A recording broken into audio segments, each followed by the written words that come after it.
First of all, thank you for being part of this game. As you might know, this all the monies raised from this game goes directly to supporting the schools that my wife and I helped coordinate. I guess we didn't do any of the building; we had builders to do that, but we definitely set it up and fundraised for it. And all the monies that we raise help our schools in both Uganda and Nepal. And the monies go to our wonderful staff. We have Hema in Nepal, Mary and Esther in Uganda. And this money helps pay their wages, and we make sure the kids always have something to eat, because one of the most important things about getting a good education is a full stomach. You can't do much on an empty stomach.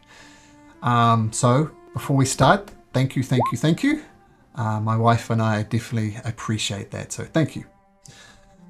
All right. Now, the second thing I want to go over as well is I want to go over the code of conduct policy. It's a bit dry, but I think it's important that we go over it. I can summarize the whole thing with don't be a dick.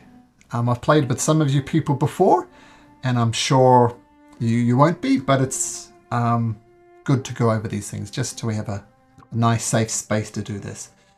So just show respect to all your players. No discrimination on race, colour, gender identity, sexual orientation, religion, politics, mental or physical disabilities, and we are an LGBT inclusive group. So just be respectful of that. We have all those things representative in various games that we play. Now, we're all here to have fun, of course, that's the bottom line. With another player speaking or taking a turn, do not talk over them. Let's give everybody a chance to roleplay the character. And leave space for other people to play their character. I've had this as well, just someone talking and talking and talking and talking and dominating the entire game. That's obviously not acceptable. And also leave people with space to make bad decisions. Sometimes bad decisions are what turn into the most fun part of the game. So if someone's got to make a bad decision, you don't agree with it, well, it's okay. Try not to talk over me. I know we're inevitably going to get some delays because we're talking over Discord and sometimes there are delays, but try not to talk over top of me. And having fun and joking around, fantastic. Jokes, we're here to have a good time, but no crude humour, please. I've had this before. A guy was just making very off-brand jokes and he was asked to leave. Your character may die. Please don't take it personally. But it's all part of the game. Otherwise, we're just telling a story, and there's going to be consequences. And I've run various versions of Crown of the Oathbreaker, and people have died. Of course, you feel free to roll up a new character, but it might happen. Don't take it personally. Please be on time, which you've all done, so thank you. And also, dark themes are not part of this game. While this is a dark fantasy thing with things get dark. Things like torture. If you want to interrogate a character, we're just going to make it roll an intimidation check. That's it. We're not going to go into detail how the thing is tortured. That's a bit off brand. And having known a few people in Uganda who have been tortured, it's a touchy subject for me. So we're not going to do that. And of course, no sexual violence at all whatsoever. And last of all, most important rule, have fun and don't be a dick. And as long as you have fun and don't be a dick, we should be all good to go. Okay, anybody have any questions about that?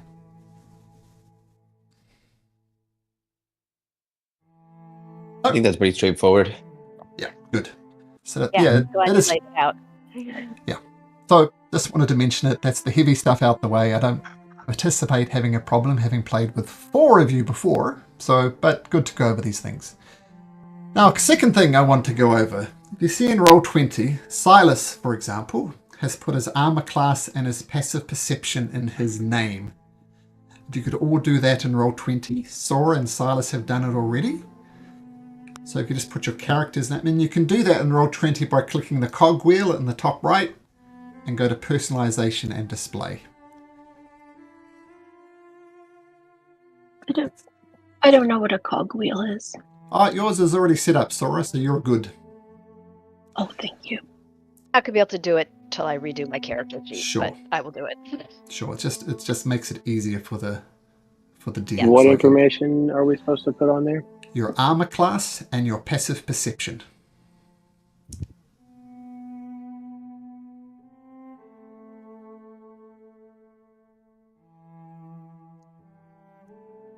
When Just you were telling us the do's and don'ts of Dungeons and Dragon, I thought you said don't be a kid.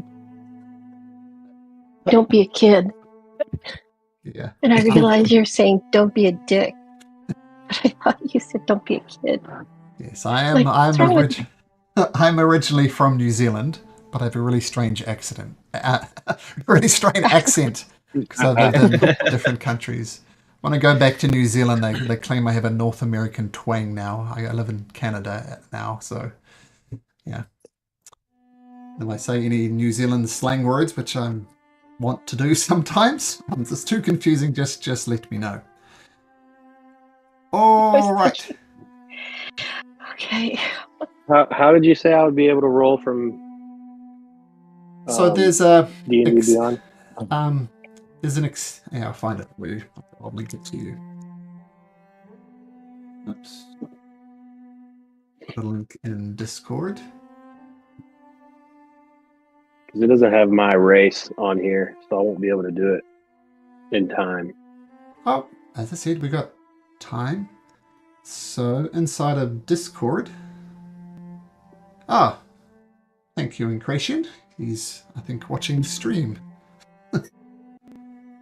That's the other thing. We are streaming this. If anybody has a problem with that, I guess let me know now.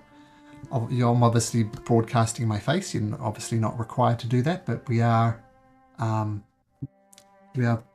broadcasting on Twitch and YouTube. So if you don't want that to happen, just send me a private message and we'll just stop it. It's not necessary. All right. True, if you could put your character name on there too, that would be great.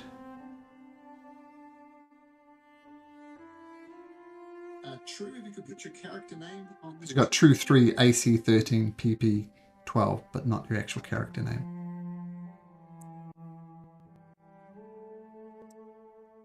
Okay, perfect. One, I'm going to say final thing, but there's no doubt going to be another thing. Probably everybody except for Ari, just see if you can move your tokens around. Make sure I've linked everything correctly. Everybody does the dance, all right? Oh, fantastic. Okay. All right. Unless there's any more questions or anything. As I said, today is going to be mostly getting to know the characters and learning a little bit about backstories, which I've mentioned to each one of you. So if you have problems with your character class or your sheet, we can sort that out later on. So if there's any more questions, other than that, we can get started. No questions.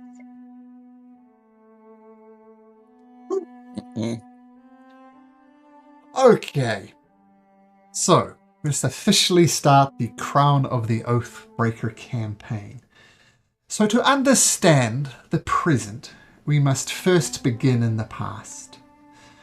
The land known today as the Kingdom of Eglarion has a rich past spanning thousands of years, influenced by cataclysmic events that involved multiple planes of existence.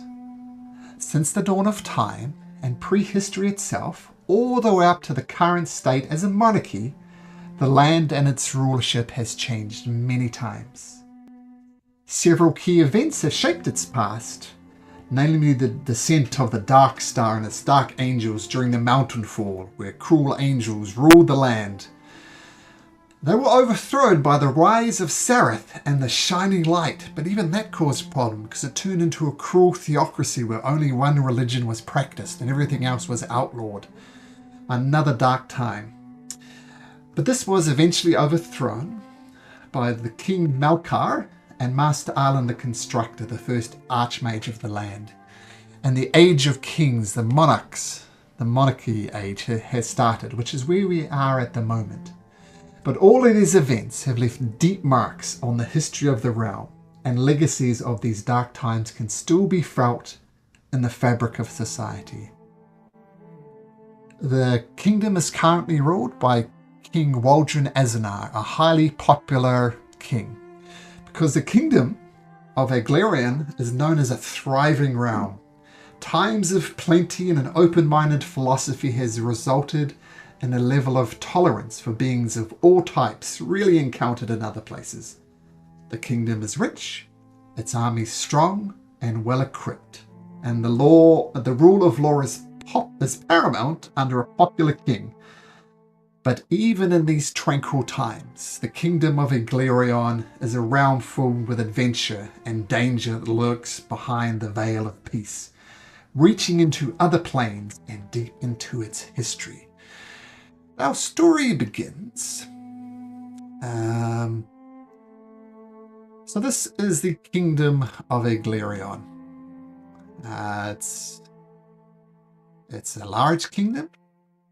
This is where we'll start our adventure. Oathbreaker, the biggest capital city. We're going to start right over here in the goblin-based city of Gonshar, where we will meet. So this is the city of Gonshar. We'll explain it in a second. But we have one bugbear here, working as a bodyguard for the Lord. So Volgar, what can you tell us about what Volgar is doing? What does he look like? Well, so Vulgar is not as tall as your average bugbear. He's a little bit shorter. He still has the unnaturally long arms, though. Sharp claws, sharp teeth, very weathered in his face.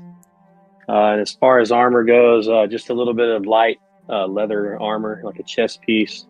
And he carries a longbow with a quiver, and then he has a scimitar at his side. And always kind of just like a scowl. Definitely wrinkled forehead from scowling all the time. So, the most unusual thing about this village is there's a big old gold dragon seeming to be asleep here, and nobody seems particularly bothered. But the Lord, who's a goblin, which is highly unusual, but he's a goblin lord nevertheless. And he says, Volgar, I need to talk to you. Stand at attention, please.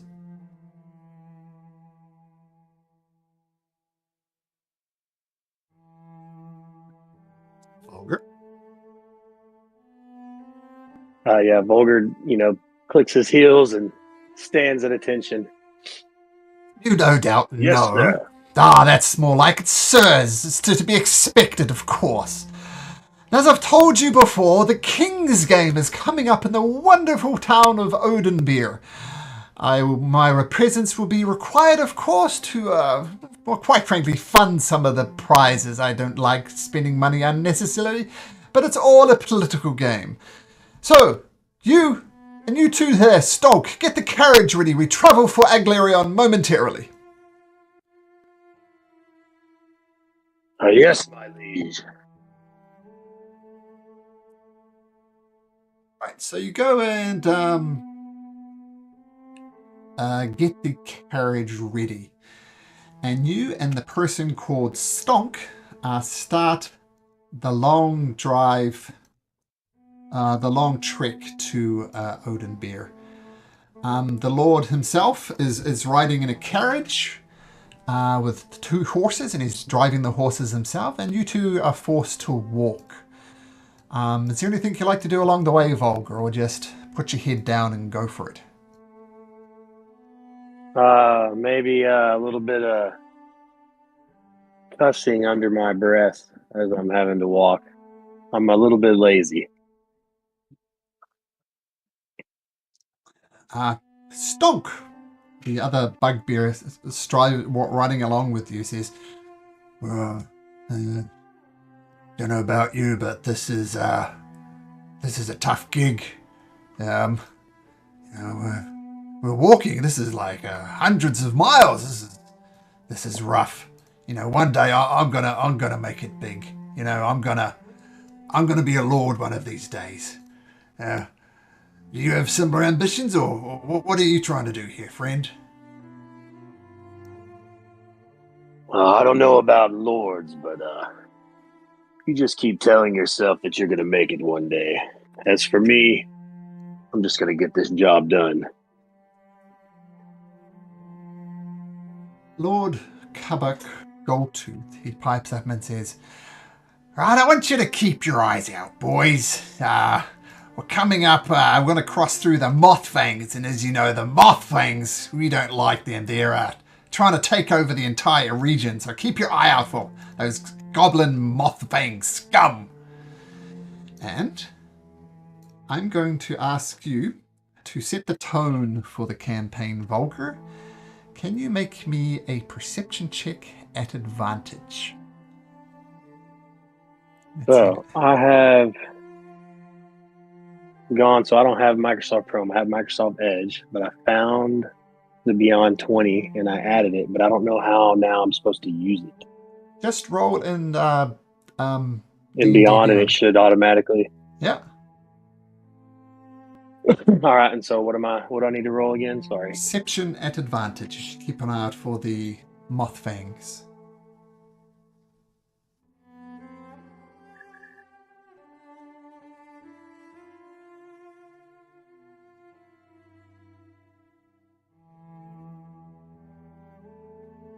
Is that even...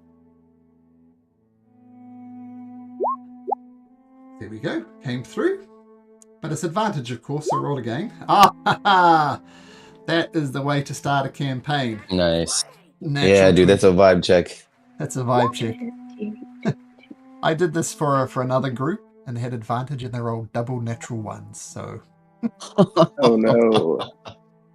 the natural 20. Okay, so, you do spot something. As you're traveling through some wooded areas.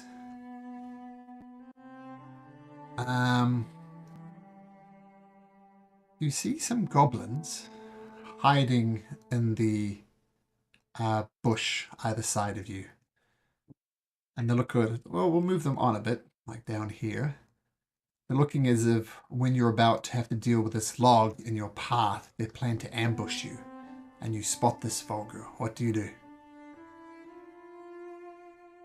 What's the other guy's name? Stonk? Right. Stonk, yeah. Stonk, watch your right. We got two bogeys over there. All right. Stonk smash! Let's do this quick, brief Roll combat. for initiative. That's my son, by the way, saying roll for initiative. This is my daughter who says this when this one comes up. You can certainly try. And this is my wife who says this when this one comes up. How do you want to do this? So those annoying purple things, I'll get rid of them in just a moment. Make sure you click on your token first, Volker, is the only other thing. Oh. But I can add you in manually, that's fine. And Stonk, initiative.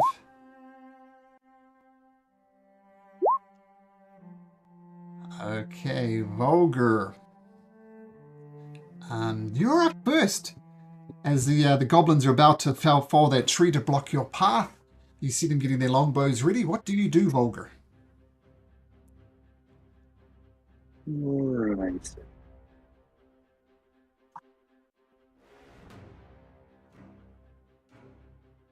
Just doing a quick look over everything to make sure.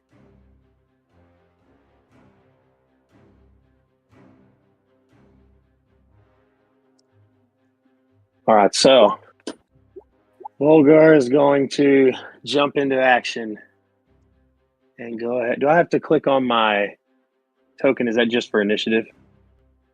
Just for initiative. You're good. So Okay. if you just roll whatever it is you want to roll from D&D Beyond, it'll just carry through. It's just for initiative. All right, cool. All right, so he'll say to Stonk, Stomp, get my back! And then he's going to let Gotcha, an brother. arrow fly. Let's smash. Oh, yeah, longbow. Absolutely, that hits. Which one are you aiming for? The one... Let me look at the further one, the one furthest away from Stonk.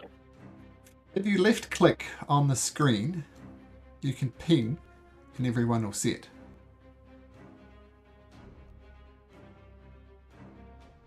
Not letting me...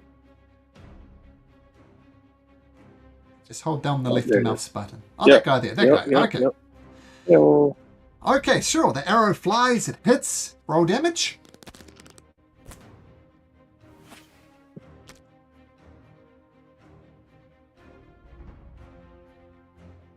Did it not roll? It's coming through. There we go. 6 Oh, there points you of go. damage. Yep. Arrow goes deep into the goblin. It says,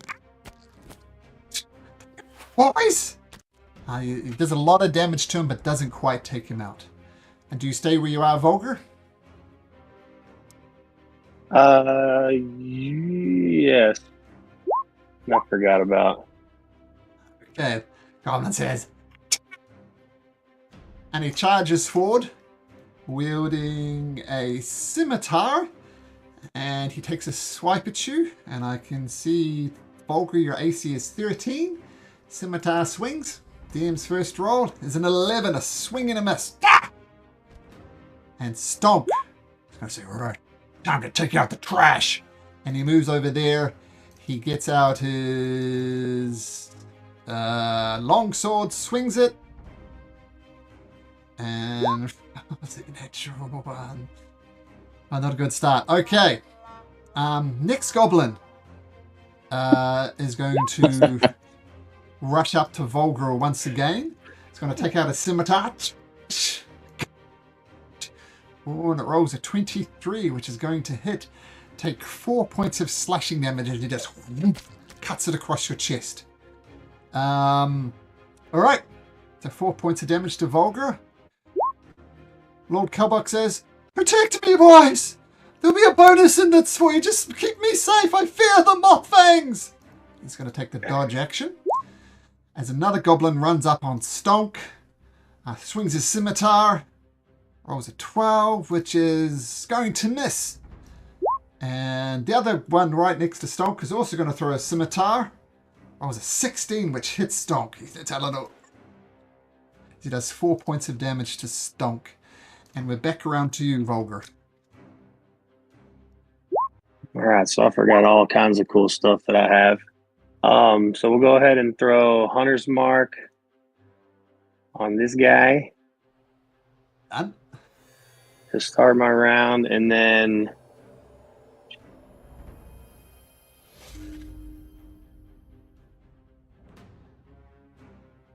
I'll attack that same guy with my scimitar.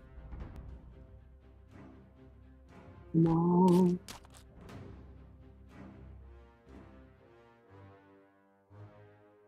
All right, looks like it just takes a minute for it to come through sometimes. 22 does indeed hit. There we go. Don't forget your D6, of course, for Hunter's Mark.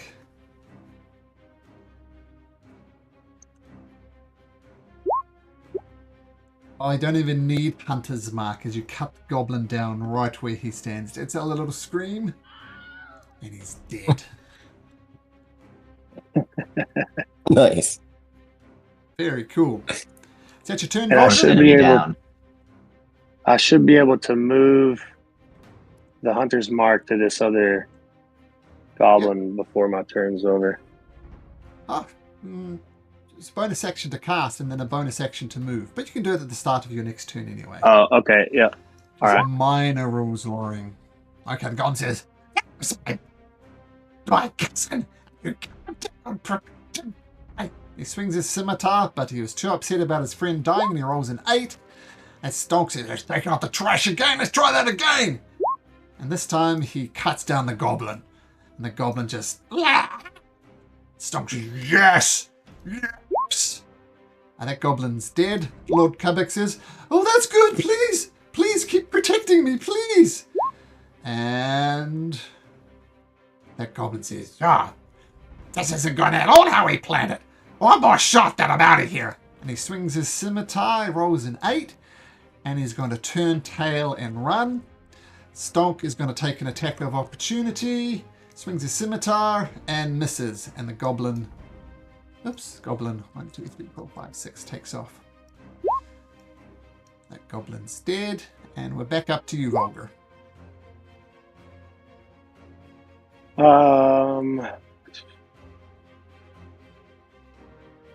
Move your I'll hunter's let him mark. get away. I'll go ahead and throw Hunter's Mark on the fleeing Sure.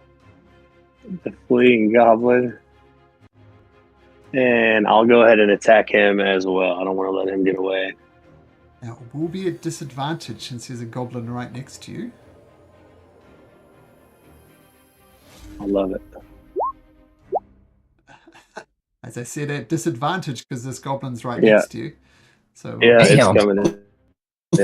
It's coming in. Come on, baby. It's so slow.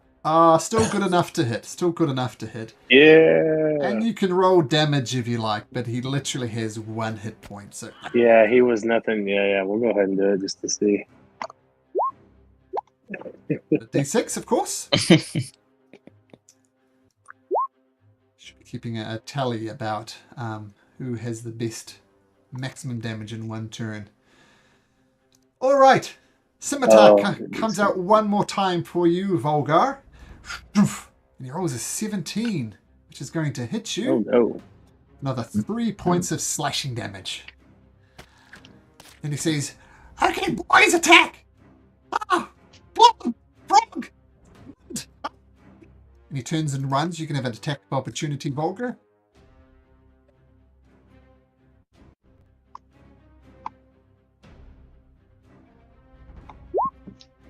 Oh, he gets away.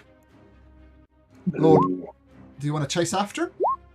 Would be another option you could do. Oh no, there's attack of opportunity. Sorry. No. Yeah.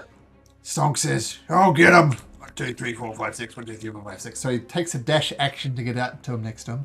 Lord Kobuk says, "Finish him off! Just a moth fight, not worth the time or effort." He's dead. Volgar, you're up again.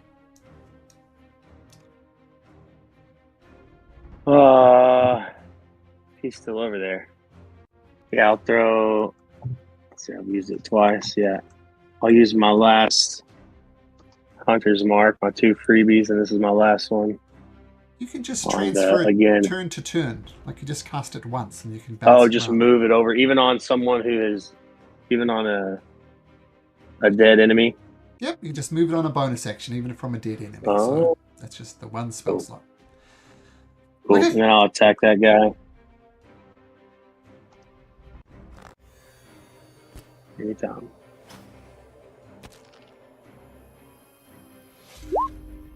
That absolutely hits. And your D6 for Hunter's Mark.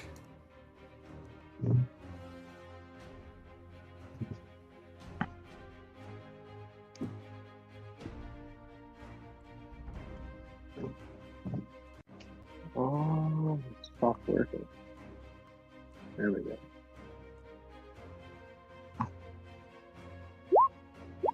Sorry about that. That's right. So it does a little bit of damage, not enough to kill him. The goblin says, "I'm going to die. I'm going to take one of you down with me." And he swings his scimitar at Stonk, but misses. Stonk's going to swing back with his oh, that's not his scimitar. This is his longsword. And he misses. Can I come back to you, Volgar, to try and finish him off so you can get the first kill of the first. How do you want to do this of the game? Throwing another arrow at him.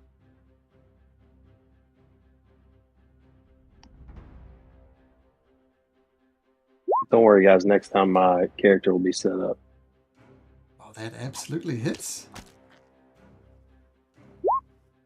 Oh, even without the Hunter's Mark, the goblin dies. So as my wife, I've recorded my wife saying, "I'd like to know." How do you want to do this?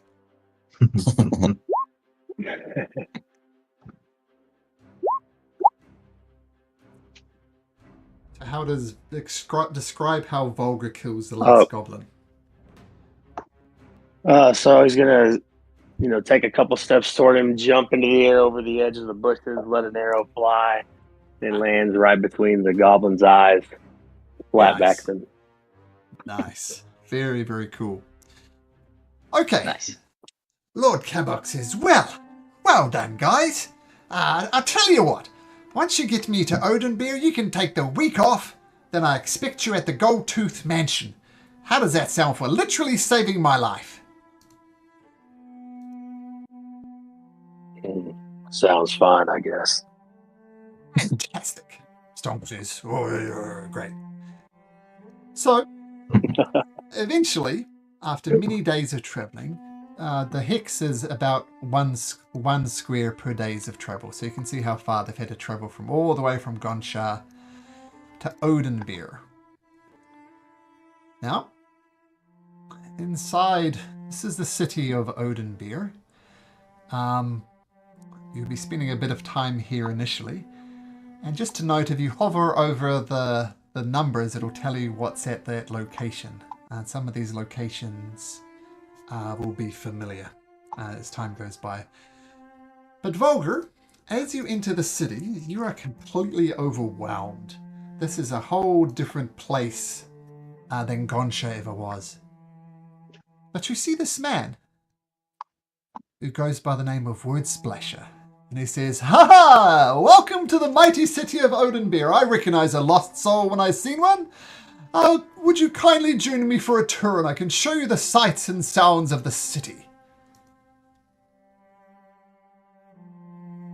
Am I alone now? And yeah, the other guy, Stonk, is just off doing some things. All right. Taking a bath. Sure. How much is that going to run me? Oh, just a simple silver piece will suffice. Tips at the end of the tour, of course, acceptable. Volgar will flick over a silver piece to him. Okay. So that's where we're going to pause the story of Vulgar. Everybody eventually is going to be meeting up at this tour, which is where you all meet. But I will go to the outskirts of the city.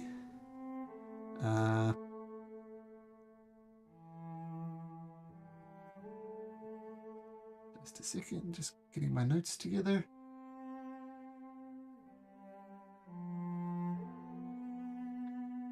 We head back outside of the city to Aglerion. And this is you, by the way, Silas, if you hadn't worked that out already. So we see a hut among the farmlands here, just off to the side. Maybe, where would you think the hut would be, Silas?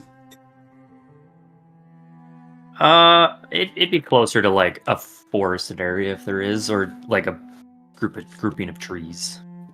I will put you here, there on the edge of the King's Forest, which is a very nice, pleasant forest where the king does his annual hunt. So, explain to us, Silas, what we see. So he's kind of on the taller side, slender. He's got pale skin, long black hair. His eyes are like super dark with like a bright gleam, kind of like a shooting star, I guess would be the best description. His eyes. And he just has like very basic, not quite run down, but like a little worn clothing.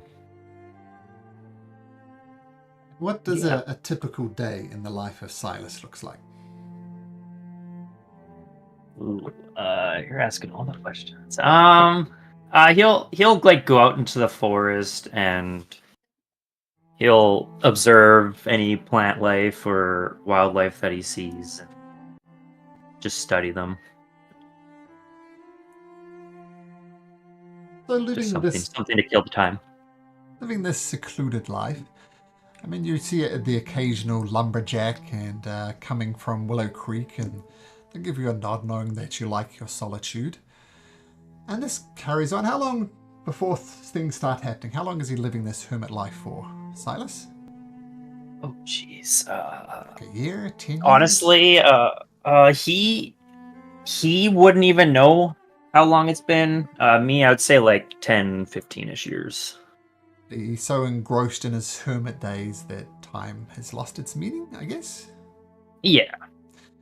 Okay, so for 10 years, Silas lived this solitary life, seeing the occasional lumberjack, not really interacting, going into the forest every now and then, foraging perhaps for food. But one day, you've gone to sleep in your hut. You know the lumberjacks, they in a sense, they look after you. They make sure, if there's any bears or any wildlife that's vicious, they make sure you're aware of it. Not in an intrusive way, but just let you know, bears in the area, Silas. But one night, while you're sleeping, a vision comes to your mind. And it's not a terribly nice vision.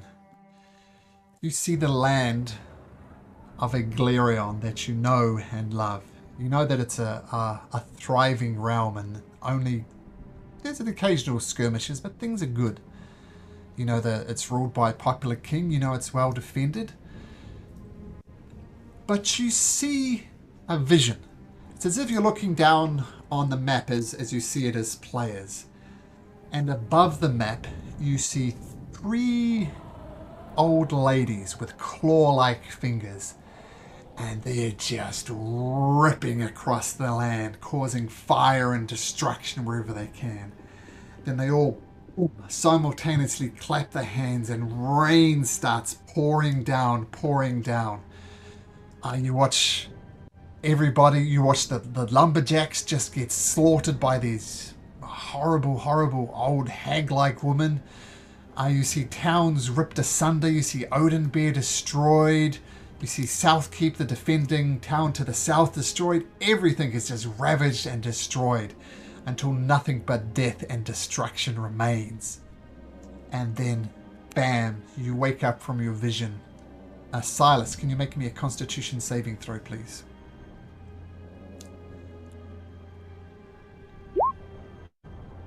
You wake up sweaty and panicky. Good first roll too, by the way, Silas. 17, nothing to be scoffed Woohoo!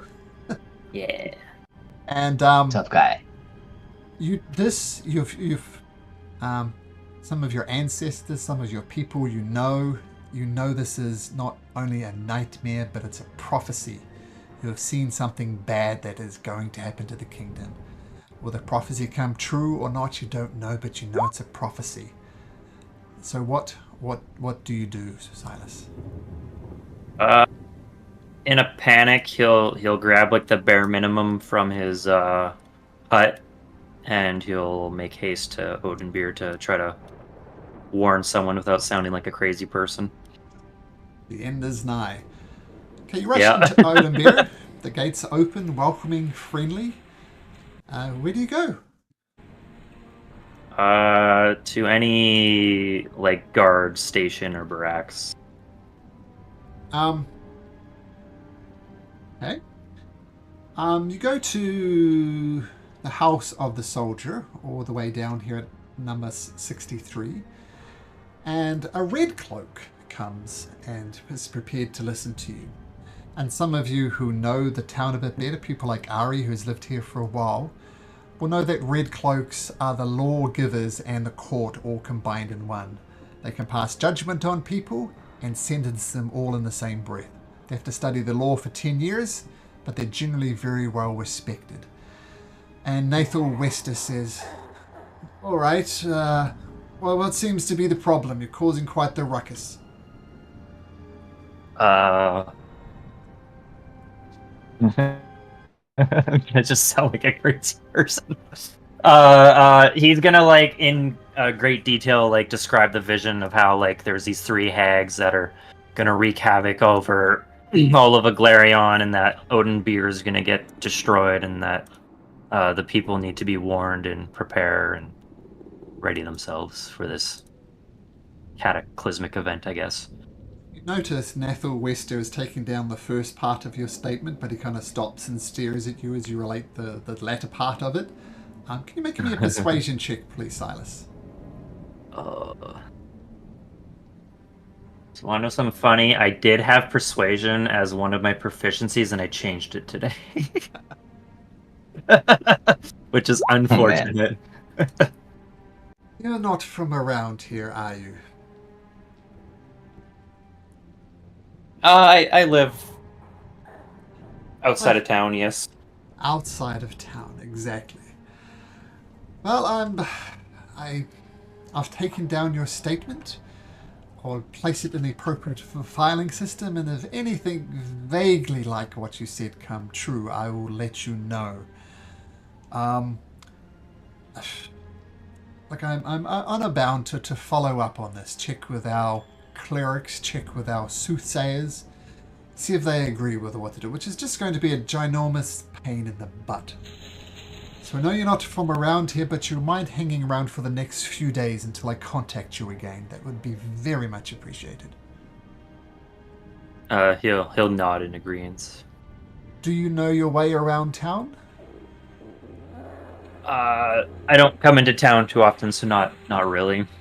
I suggest, and he's going to give you a silver piece. Go over here to Totally Local. You'll find a gentleman there called Wordsplasher. He will give you a suitable tour of the city. How does that sound? Thank you very much. I'll go check it out. Okay, so Silas goes and joins in with Volga, but we'll have you all meeting at the same time. Now we're going to go to Silas. Not Silas, sorry. Sora Dracodonian. Sora, you are muted at the moment. Are you with us? I'm here. Okay. So we're going to do a little bit of time warpy here. We're going to go back about 20 years in the past. Now this is not just for Sora Dracodonian, but for everybody. Originally, there was a very stable royal family. You see King Waldron there on the left, who's the current king and very well respected. His son, Prince Krasner, in the middle, and Queen Alyssa on the right. They only had the one child, and everybody loved all of them. They were very well respected. One day, for no particular reason, the queen died. It wasn't like some demonic blade, some possession, some assassination attempt. She just got sick and died.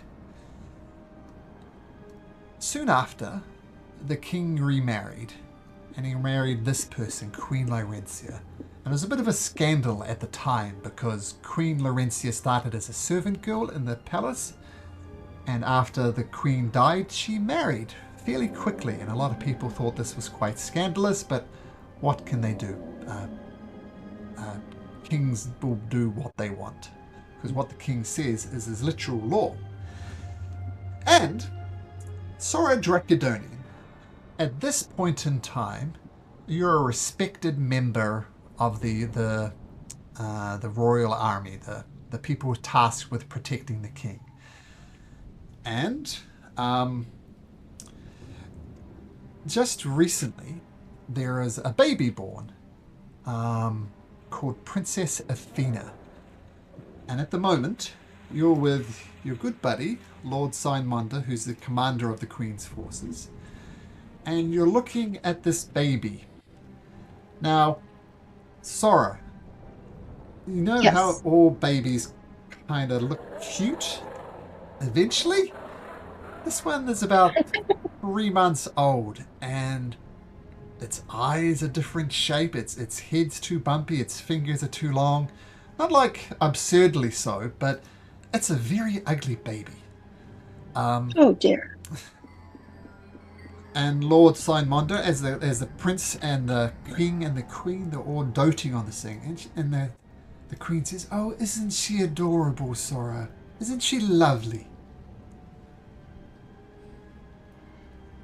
What do you say next? Yep. Why, yes.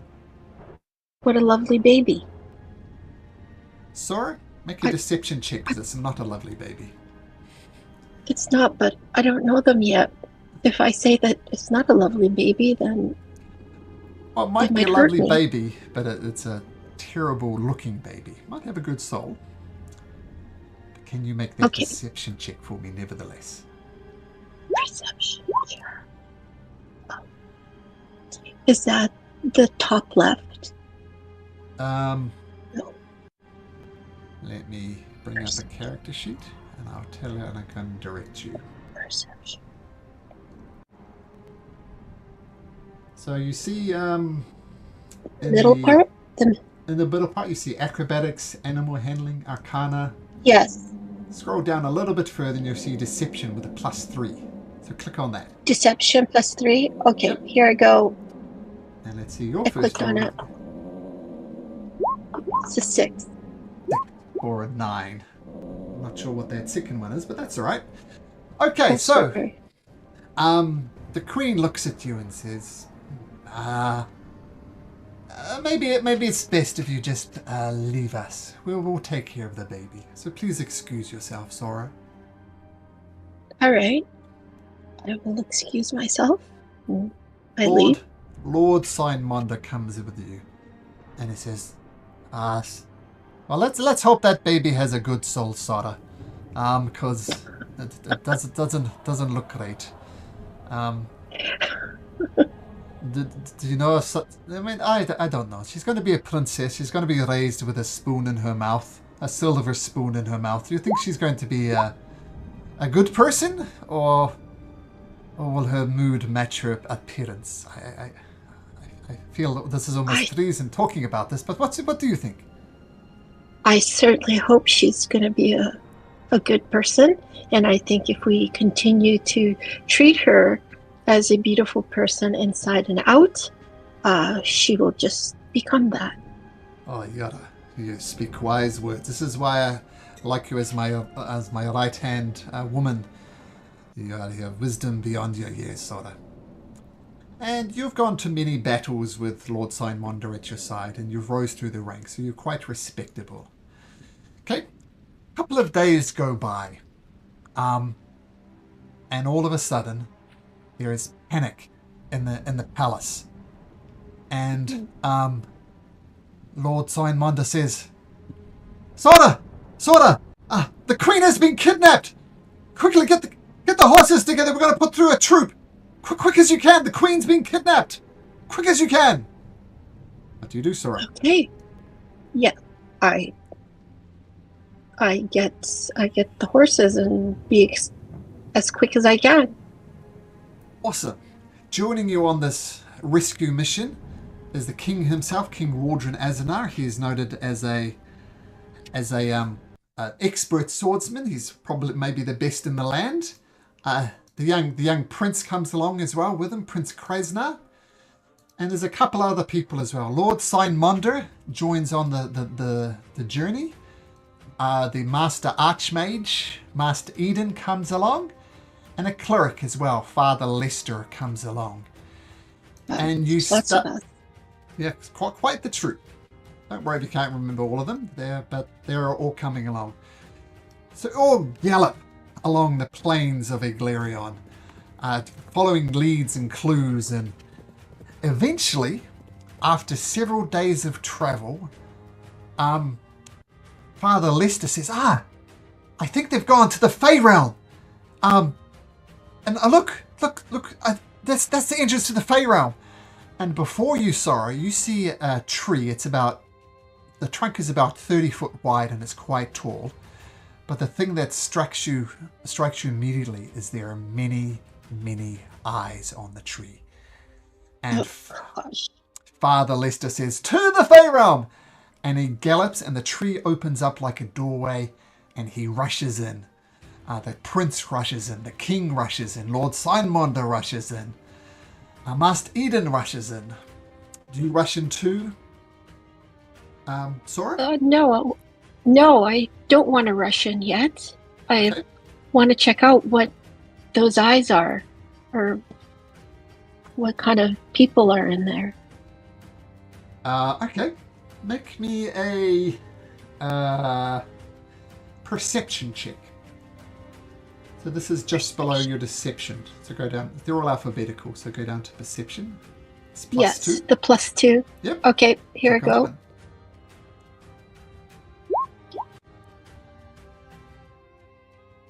you pick up a couple of things. Firstly, these eyes are not associated with a face or a mouth. There's just eyes all over the trunk of the tree. And they are watching you. You noticed as people rushed in, they followed them. Or some of them followed them. They've got many eyes, right? Can watch many things at once. But they are watching you. And you look inside this opening of the tree and see the rest of your party galloping through. All right, I'll just take note of it, that somebody is watching us, and I'll continue to follow the rest of the troop. Okay, so you gallop into the Fey Realm. Now, the Fey Realm is it's almost like a fairyland. Like there's many beautiful waterfalls. You see literal fairies fluttering around. You see crystal clear waters with silverfish jumping in and out. It's a very idyllic land, but it's also a bit fuzzy around the edges. I notice you swear a tree winked at you and you turn around to look at the tree, but it's just a trunk. And you see fairies jumping in and out of the water, dryads, people singing songs. It's a very idyllic version of the world. It's a literal different plane of existence. But as you gallop through the tree, Sora, you don't see your troop. You don't see the prince, the king, anybody. What do you do? Oh my. Well, I don't feel like I'm in danger. I just feel alone because this place is so idyllic that I don't feel scared. So I'm not really too sure what to do. But I do know that I want to save the queen with the rest of the troop. What do you do? What, like, how can I find them? Well, here's the way to play it. You tell me what you want to do. So you want to find them? Yes, I And want look to around? find them. Sure. So you Yeah, get to on have your a- horse and look around. Can you make me an investigation check, please? Investigation check. Okay, here we go. You spend Oh dear. a good 30 minutes looking around for them. You know how to track people. You're decent at that, but you just can't find them. All the creatures of the Fey realm, they just flutter around you and ignore them. But you do see a lady, about maybe 20 years old, with her feet in the water. And that's the only humanoid you've seen that you can interact with. All the others are just fluttering away and doing fairy-like things. This is a How about the human. eyes? Am I allowed to interact with the eyes that are? When you went through the tree, the eyes were Yes. stuck to the tree. They're literal part of the tree. And when you went through it, the tree is left behind. So the trees are left back on the eyes. So you don't have the eyes Oh. with you anymore. All right. So it's just the woman there. It's just the woman there. Just the two of us. Yep, and she's I'd just- like to. Carry on. I'd like to ask her a question that maybe they've seen the other people. Oh, If hello. they've seen other people. You look lost. Yes. What, Yes, what- I'm a little bit lost. I'm just looking for the people that were on the horses, trotting by, galloping Oh. by. Yes, I saw those people. I can tell you've never been to the Fey realm before. Here, everything can be found in its own time. Please come off your horse and splash your feet in the water, and I'll tell you everything you wish to know. Well, I would. I really don't want to get off my horse. I would rather if that person just told me where they went, and I'll go gallop towards my people. Oh no, I really must insist. if you splash your feet in the water, I'll tell you where your friends went. You can try and persuade her that you want to stay on your horse and she'll stop badgering you. So you can make a persuasion check, which I know you're good at, Sora Dracodonian. Sure, I will do a persuasion, and I'm going to try to persuade her to just give me the answer so that I can get going and find my troop. Well, Okay, fine. I see you're quite attached to your horse and you are in a hurry. She very languidly gets up out of the water, kind of kicks her feet to splash them off, and she gets up right beside you. So, who are these people you're looking for? Describe them to me. oh dear Lord, I don't know what to describe. Well, we can just say you describe them. You don't need to physically do it as a player. Sure. So you So explain what... I've described them, and I've got to hurry on my way. Could you tell me which way they went? Oh, King Waldron came here. Is that right? King Waldron came? Yes. Oh, we are so blessed, but I have some bad news, Sora. I feel I need to preface this, but the king is not welcome here. This place has new rulers. The king and the prince are not welcome here, and no, so are you. And this beautiful lady turns very ugly. Her hair turns grey, her teeth turn yellow, her fingernails extrude, and she says, "You are not welcome here." And she grabs you from the horse and throws you to the ground. What do you do, Sora Dracodonian? Oh boy. Well, I need to protect myself, so I'm going to go ahead and do my breath weapon to get her off me. Awesome. Okay, so click How on do that. I do that? Click on the with your actions. You'll see breath weapon fire down there. Yes. Is it the D10? Yeah, click That on one? the D10, and that's how much damage you do. Oh, come on.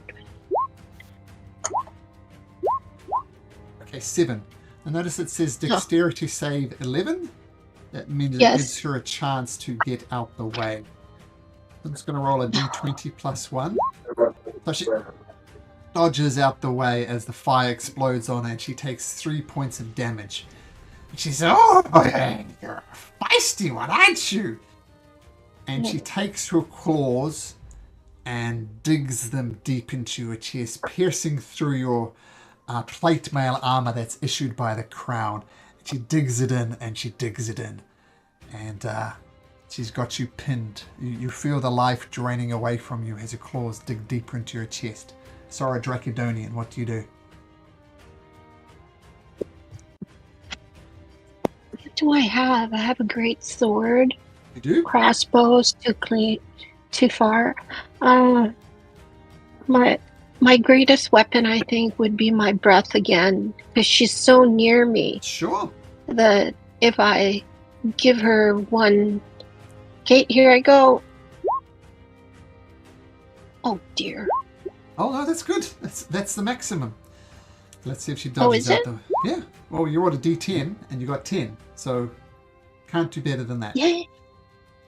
Okay, she dodges out the way of it again, and Good. she's literally on fire now, but she doesn't seem to care. And as she drives her claws deeper and deeper and deeper into your chest, the last thing you see, Sora Dracodonian, is this hag smiling over you. But that is not the end of Sora Dracodonian. I'm not going to kill someone in the first session with no rolls. Oh, thank you. What happens is you're not sure how much longer, but you wake up in the Temple of Life in Oathbreaker, somewhere you perhaps had war wounds Parker. before. And there you are over there, Sora Dracodonian. And Where? right up Come here. here. Come Yeah. here.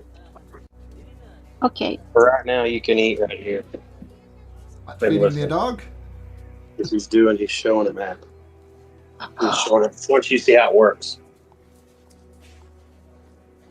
You see a kindly face over top of you. A dwarven cleric by the name of Oathbreaker Onamail. Oh, Sora. Sora. It pleases this old dwarven heart that you've finally woken up. It is good to have you back. How do you feel? Oh, thank you. I'm starting to feel better. Thanks for asking. Well, I'm glad Where am I? You're at the Temple of Healing in Oathbreaker. You are safe, but I must admit it was touch and go for a while. There's no easy way to say this, Sora. You've been unconscious for going on 15 years now. Oh, 10 years. 15 years. And during that 15 years, myself and the acolytes of the Redeemer have been taking care of you. We've prayed and hoped for this day, because we know what a mighty warrior you were. And unfortunately, I feel the need to use the past tense because your body has withered. You're not quite as strong as you once were. I mean, you fought beside Lord Steinmunder many times, and you're not the warrior you once were. There's no easy other way to say this. But She was very realm. She's asleep for 15 years. anyway, I Lord, just want to say thank. of course. As you know, there is no charge. We do everything voluntarily, and it's been my absolute honor to help one as brave as yourself. I imagine you have some questions about what happened? Yes, I have lots of questions, but before that, I just want to say thank you so much for taking care of me for all these years. You could have just left me, and you didn't. So, can you tell me what happened? I think it's best if I summon Lord Steinmunder and he can tell you everything that happened. So eventually, Lord Steinmunder comes and he says, Sora, you are worthy, but it is please this old dwarf of the heart that you are alive. Imagine you want to know what happened. Yes, I do. Well, there's no easy way to say this. We lost you in the Fey realm there, that much is obvious to you. When we went there, the good news is we rescued the prince. Or we rescued the queen. The queen. She's back safe and sound in the palace. Unfortunately, and this pains me so, because it's my literal job to protect the royal family, the Prince Krasna himself died in the rescue attempt, along with Father Lester. Well, it wasn't so much the rescue attempt. We rescued her and we were on our way back, and they were caught in quicksand, I guess would be the easiest way to explain it. And they were sunk down below, and needless to say, we tried and we tried and we tried, but we knew it was too late. The prince fell and Father Lester fell. It was a tragic day. And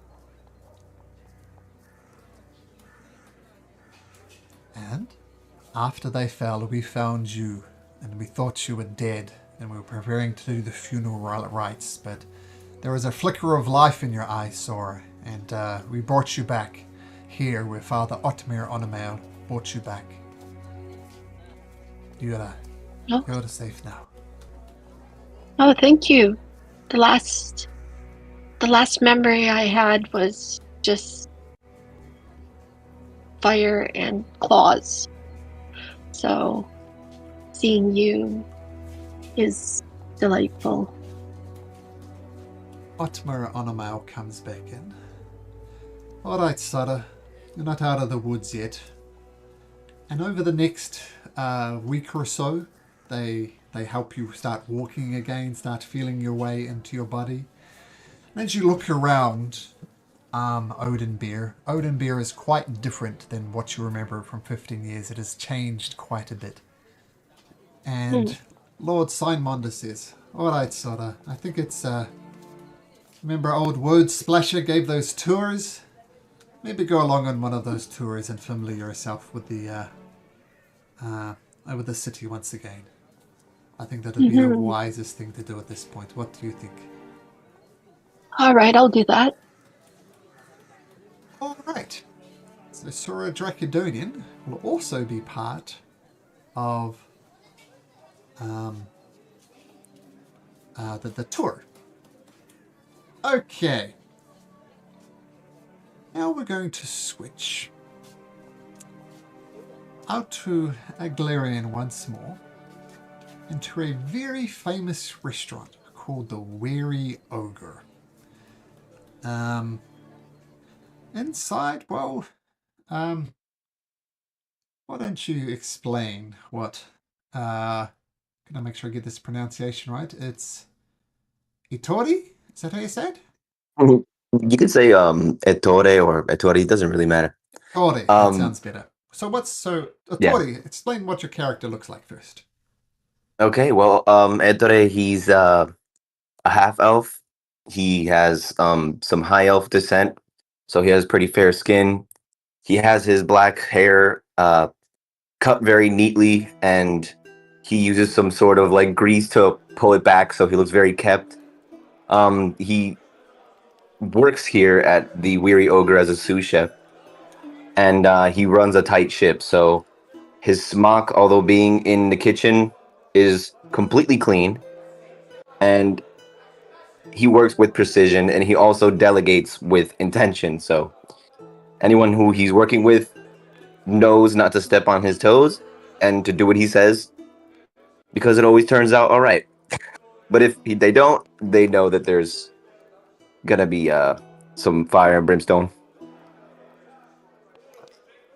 So the Weary Ogre is possibly the best restaurant in all the world. It literally only has one table, sits 8 guests at a time, and if you want to book a table, you can. You might get in 10 years' time. It is that popular. And it is that popular because of the genius chef, Ozar the Exquisite. An orc by birth, but a magician in the chef's kitchen. He says, Toro, get those salmon steaks filleted. Remember, paper thin, I want to be able to see my face through them. Get to it! Yes, chef. Okay. Yes, chef. Make me one of those rolls that we talked about for your cooking skills. Let's do that first roll for you.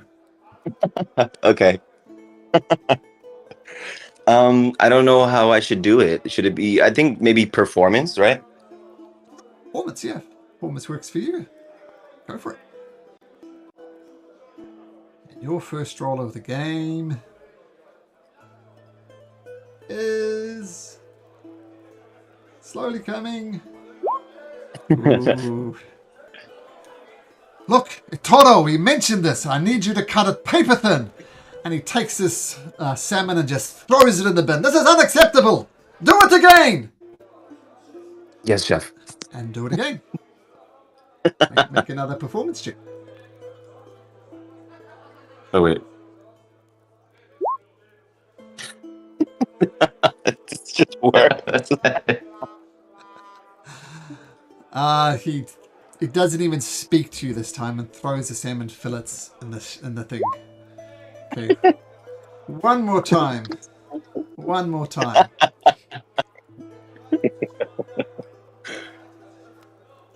And negates that the natural 20. Oh my god.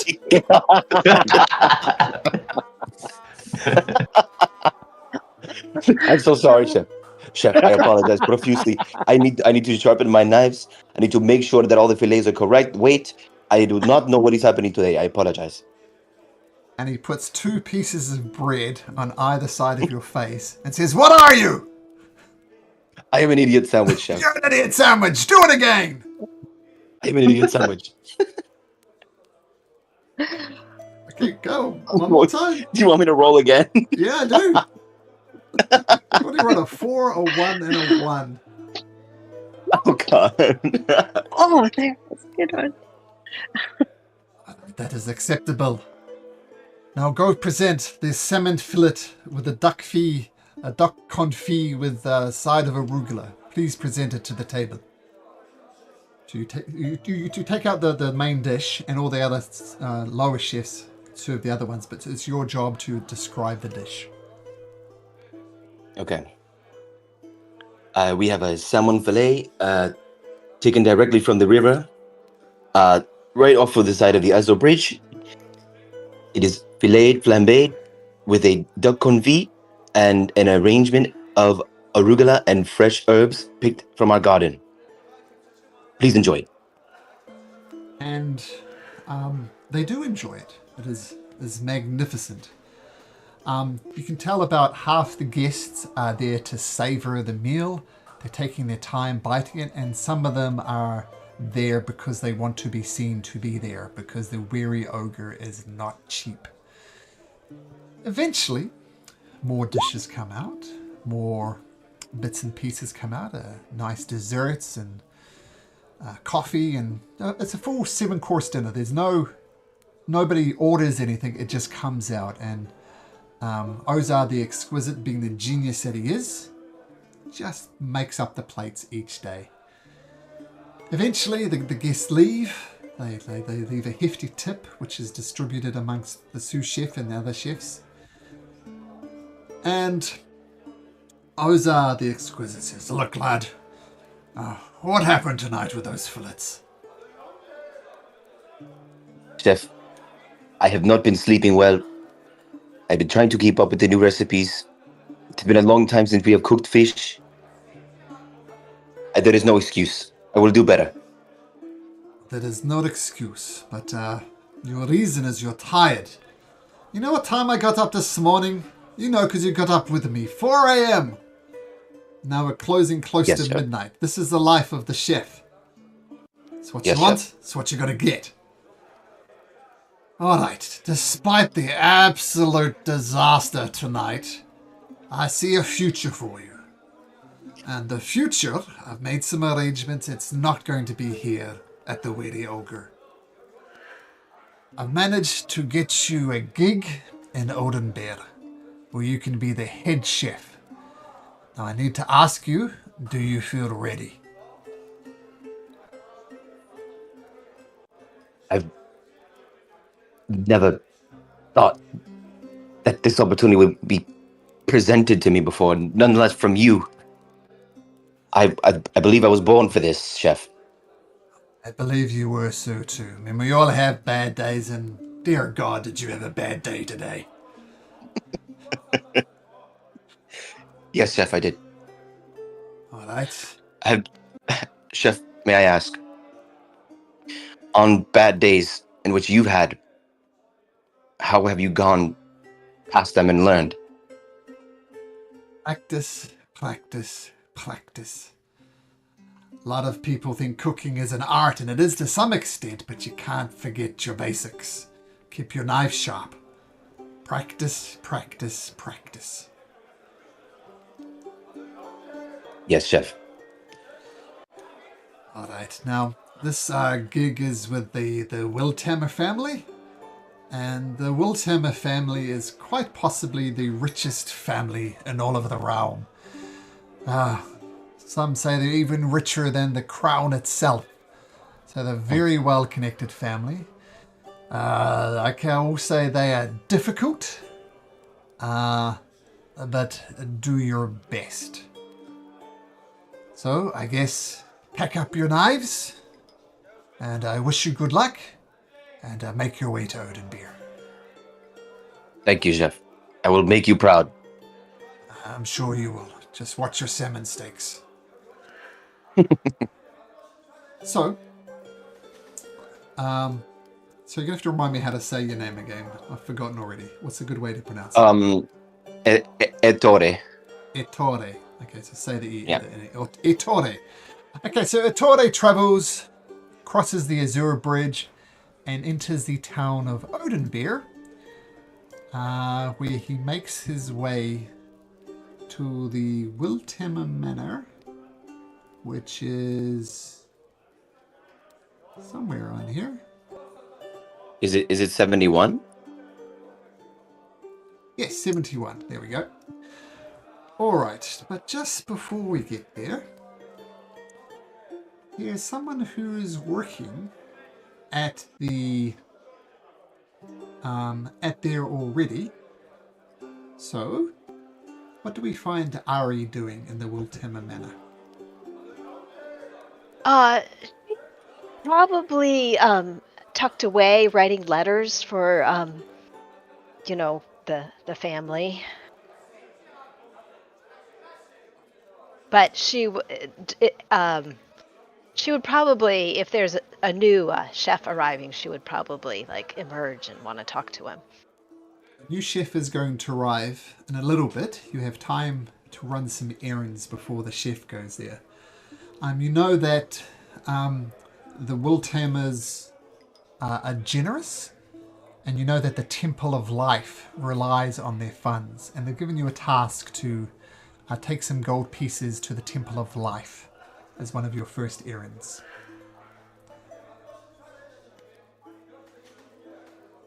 I will set off then.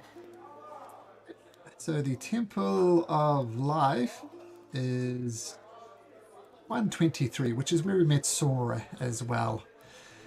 And let me just bring up the Temple of Life now. Just a sec. Ottmir Onamail is the person to talk to. And he says, Artie, you bring gifts from the Wiltemmer Manor. Again. Well, Yes, I have our monthly contribution.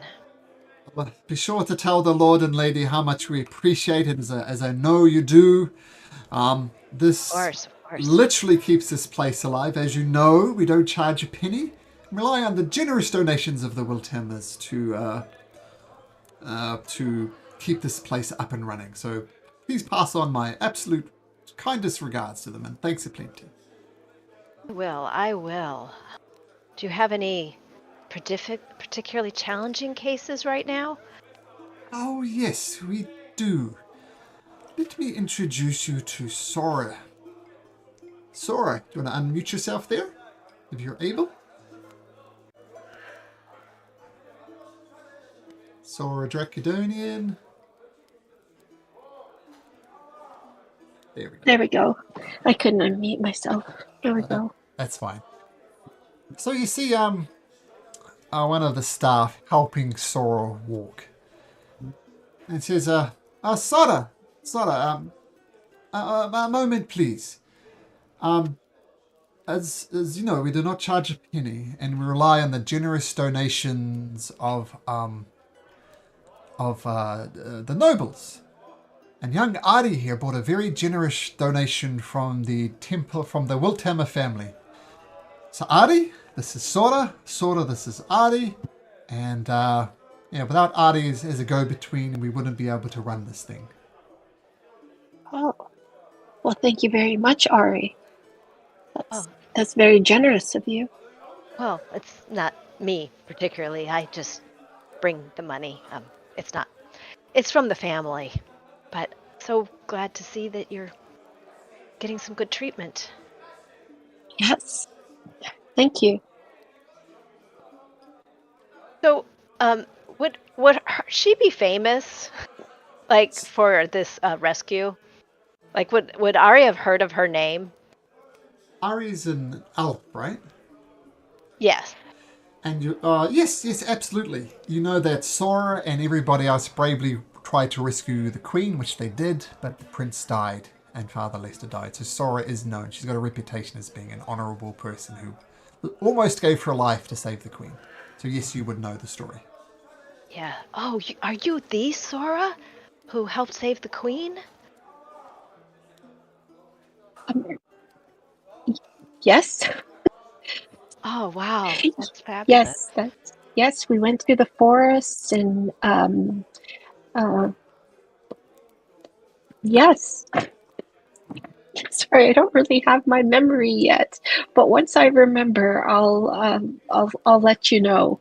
Well, I'm just so glad you're doing well, and you'll be back at, back up helping out the city again, won't you? Once you're all recovered. Yes, I certainly hope so. Excellent, excellent. Well, I have other errands I have to do, but so nice to meet you. So good to see you again, Otmer. Absolutely. And please let the little Termers know that Sword de Lacedonia is back on their feet. I'm sure they'll... And everybody appreciates what she did. It's a shame yes. about the prince. I know Lord Signmonder is absolutely cut up about it, even though it's been a good 15 or so years, but this is the life Yes, we chose to lead. Yes. Okay. So, sorry, you go back to your reputation. And, Ari, you got a bit of free time at the moment. You know you might want to speak to Father Colvin at the Temple of Life. At the Temple of Knowledge, which is like a library, to exchange notes. So would you like to head over there, Ari? Sure.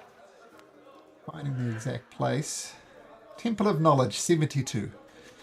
So you head over to the Temple of Knowledge, and there you find your old friend, Father Golvin.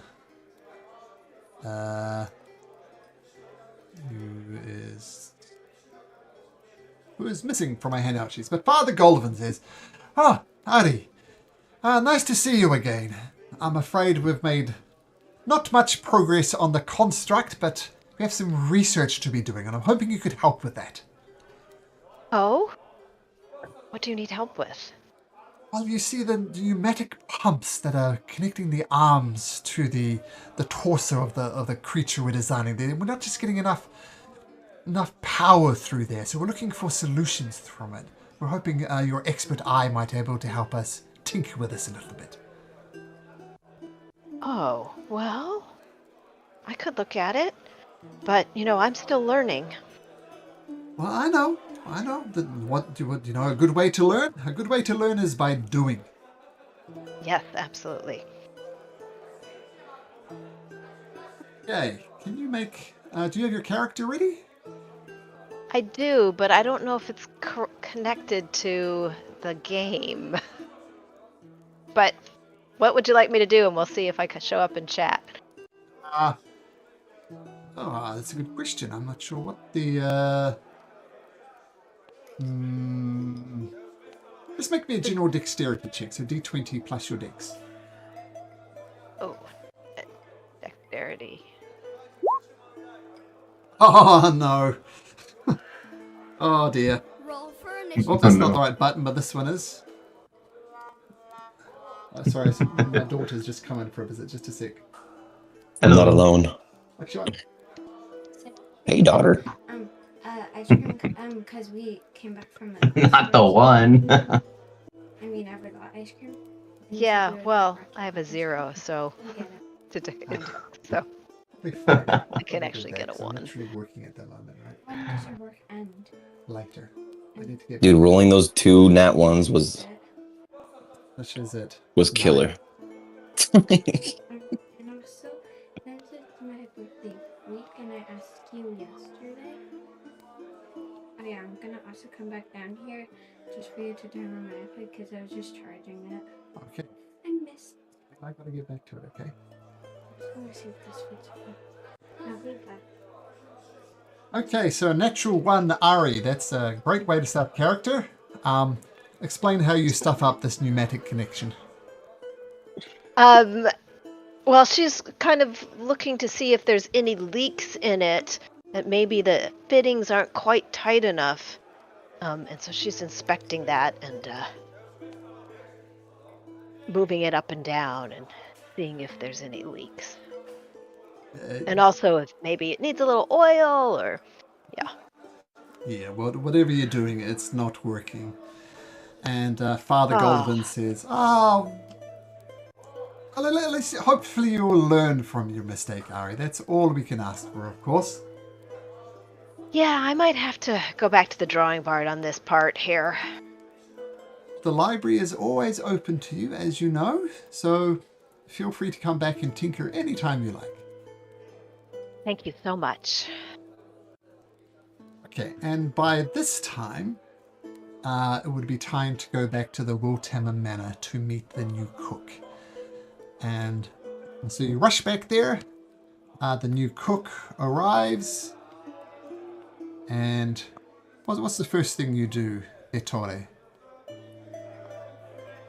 I guess Ettore walks in with his knives, wrapped up around his waist, and he's just taking a look around, not sure who he needs to speak to. But I guess he'll find the first person and he'll ask, "Where is the kitchen?" That person would be Ari. Oh, are you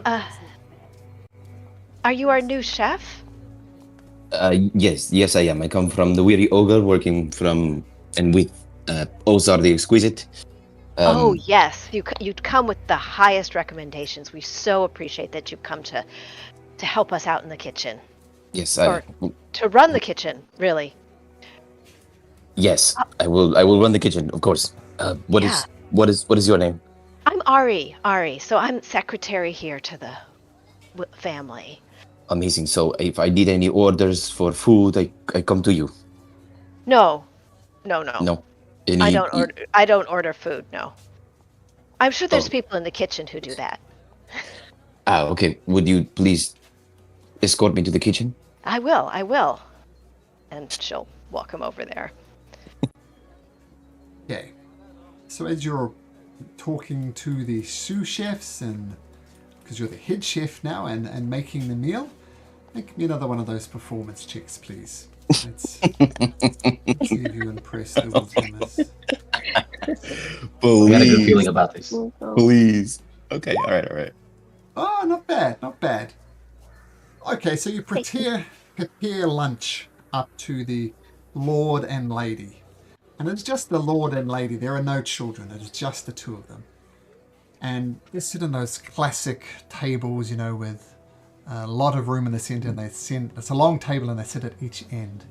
And what's the first dish you prepare for them, Ettore? What do you make for them? At first okay, so Ettore comes in, he introduces himself, says he's the new chef, and he's very, very pleased to be here to be able to represent Ozar. And he says, this is a recipe my nonna showed me. He places down the trays. Just get on And with it. he opens up 2 silver platters with a beautiful toasted bruschetta with sage garlic butter glaze, and he has some thinly sliced prosciutto, again with the arugula, some mozzarella, and it's paired with a glass of wine. And he says, "This is the lunch my nonna prepared me every day." Lord Ram, Ram will take it, he's the head of the family. He takes a bite of the prosciutto, dips it in some of the sauce and says, "This is acceptable."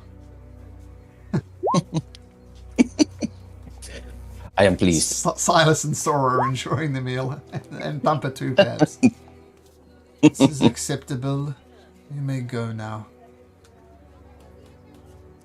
As you please. And I didn't really mention this to Ari, but you'd both learned fairly quickly that the Wiltammers are difficult people. They're, as I said, extremely rich, but also don't think much of other people. It's like lowly chefs, lowly secretaries. It's just things, I guess. And rather interestingly, Silas, can you make me a Constitution saving throw, please? Oh, I was not expecting that. Oh, damn, I'm good. Oh, that's good. Okay, I'm going to say nothing more about the Constitution saving throw, but that will be that. And you're at a loss for what to do in the city. Ari, maybe you could suggest a way he could find his way around the city. Maybe you could help him with that. Oh, well, now that you've made such a wonderful lunch, maybe you would like to see something about the city. Yes, I know there's another chef claiming to be the best in the land. I'd like to see where he might be. Oh, who would that be? Some hack. I don't even believe I remember his name. What was it? What was his name, Malcolm? Just a sec. This guy.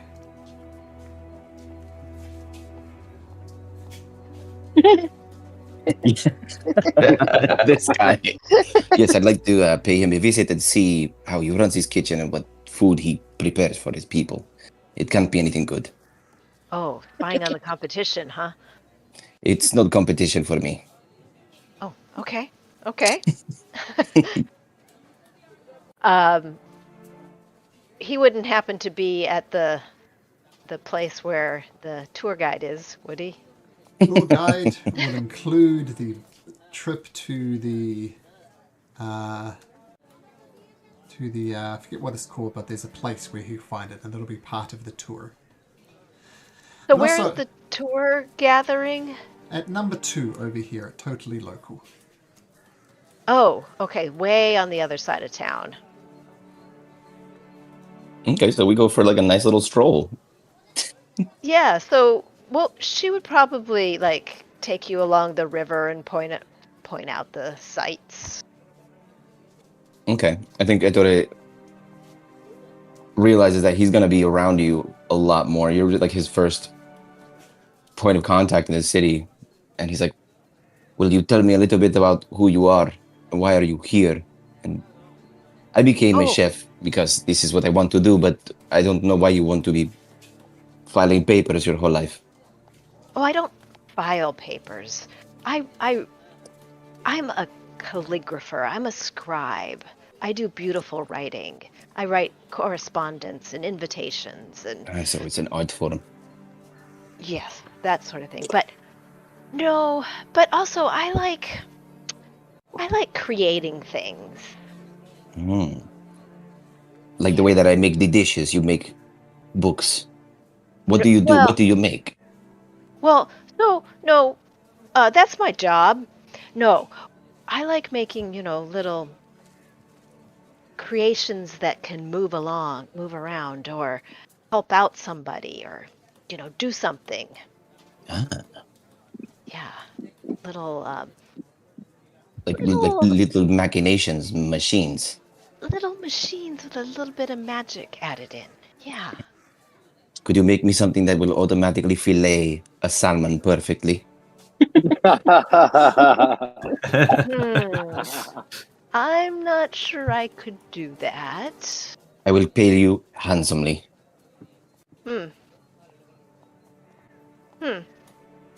Because I will never cook or cut a fish again in my life. Oh, well, I'm sure you could just get one of the boys to do that for you.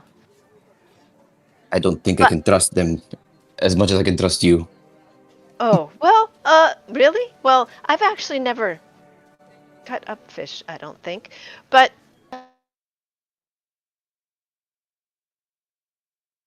like all the same size. Well, yes, they should all be the same weight. It should be 12 ounces. I will think about it. I will think about it. Please consider this. This will revolutionize salmon dishes for the rest of time. Okay.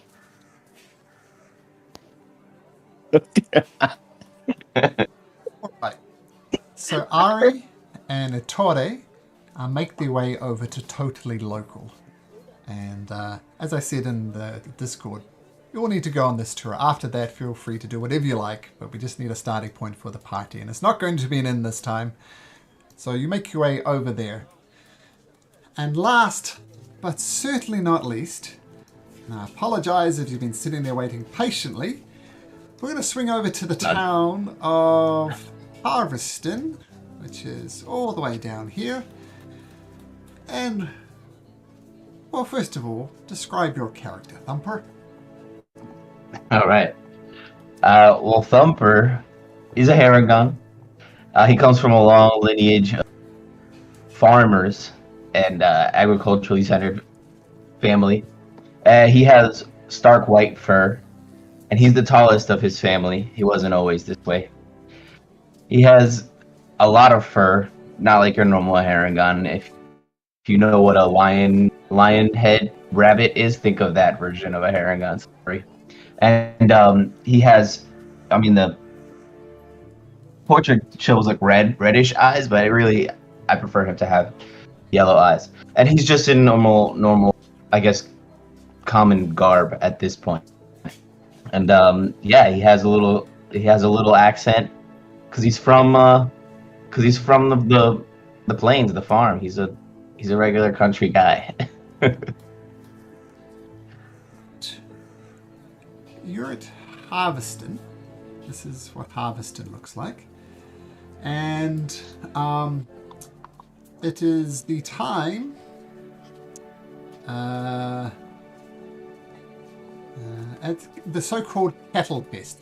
This is a yearly ritual in the town where people come together and show off their best cow. It's a very farm-based society. It's a very farm-based town as well. And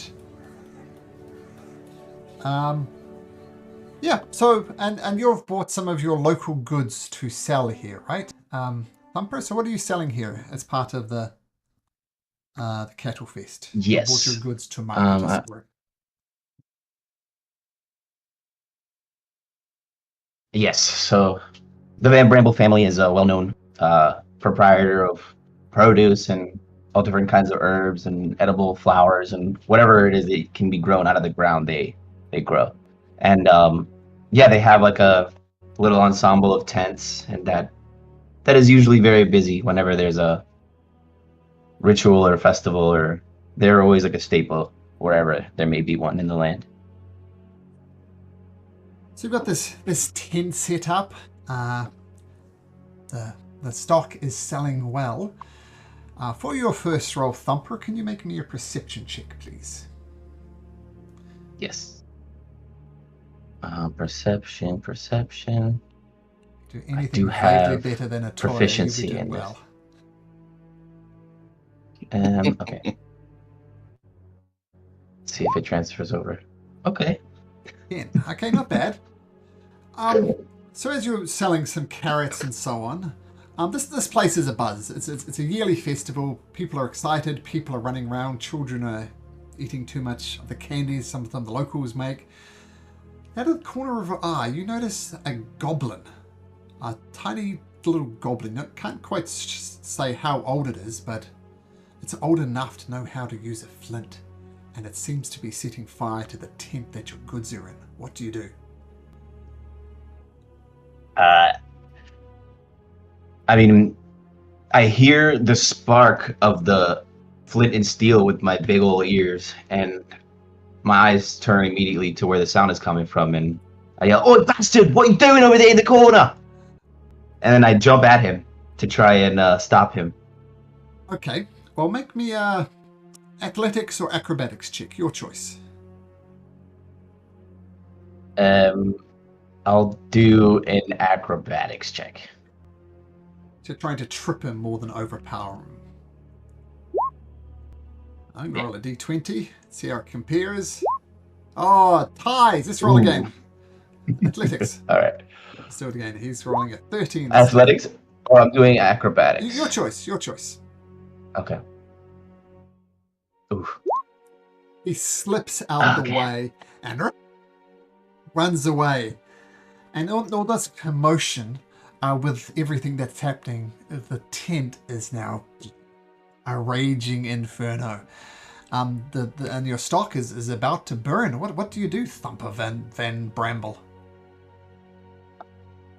I mean, I'm freaking out. I'm just a rabbit. I don't know what I can do here, but I'm going to try and stamp out the flames, or try and find a way to reduce these flames or find out where the source is amongst the, like, what is burning the hardest and try and move it. Tell you what, that sounds like a survival check to me. Make me a survival check. All right.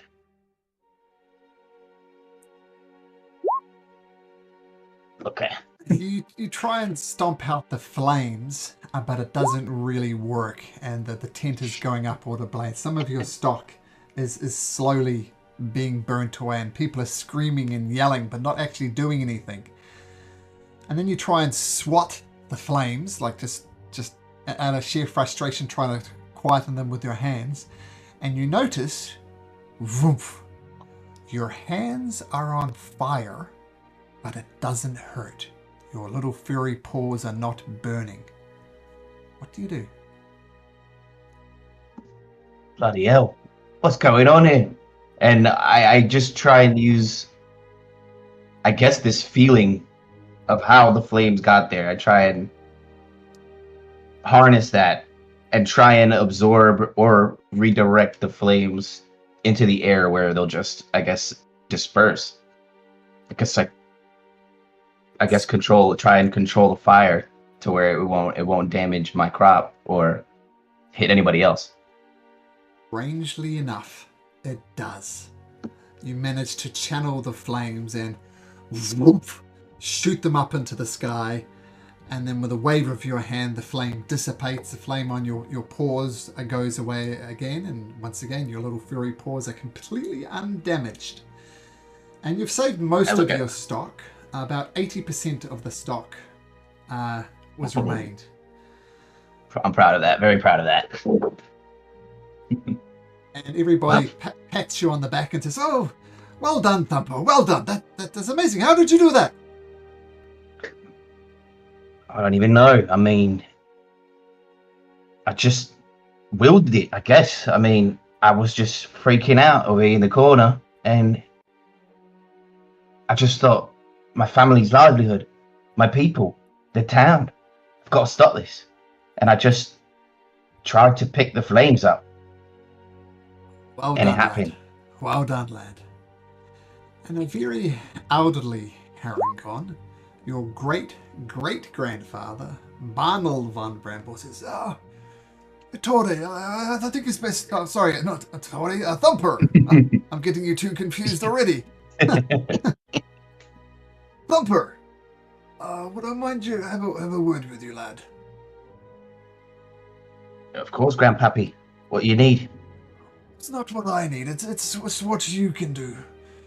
Look, you're my great-great-grandson, and I knew this day would come one day.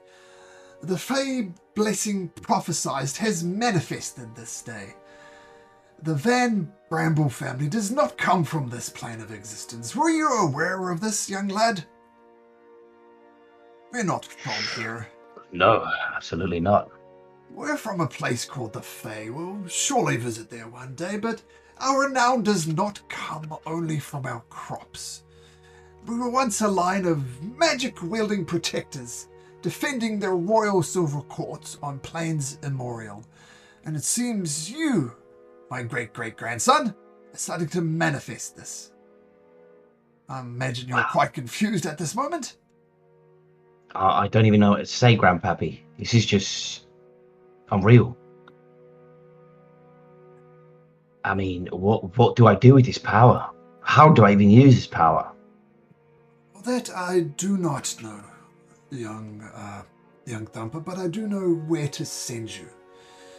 But first, I have this gift for you. And he hands you a chain. It's like a platinum ring on it, and there's a large fire opal nest in the center. And he says, this is a very, very important thing. Take it, protect it, wield it, and use it for the betterment of the realm.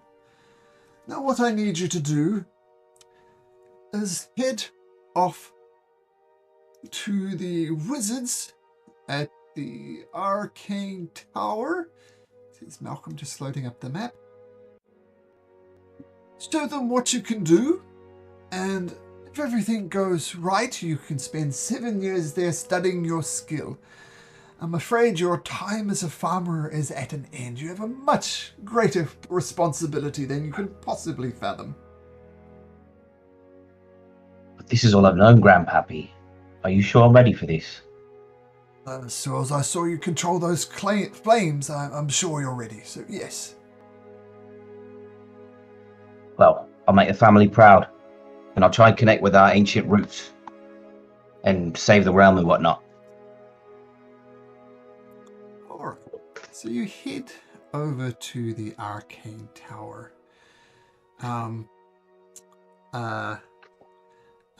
A blue tiefling-looking guy who says his name is Master Zaphos. I'm the master of this tower, and we just do not let in any sort of riffraff. Give me an example of what power you have, and we'll consider it. Okay. So I mean, this what happened at the cattle fest was like out of pure necessity and by accident. So I'm gonna try and reconnect with that feeling and show this wizard a spell or anything.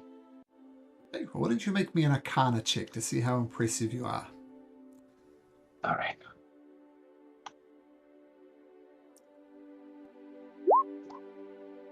That is interesting. I must admit I do see some talent in you. Most people, when I ask them to demonstrate, people like you come knocking on my door, they produce a little more than a few sparks and expect me to be impressed by that. But you, what is your name, sir? Thumper Van Bramble, sir. Pleasure Thumper to meet you.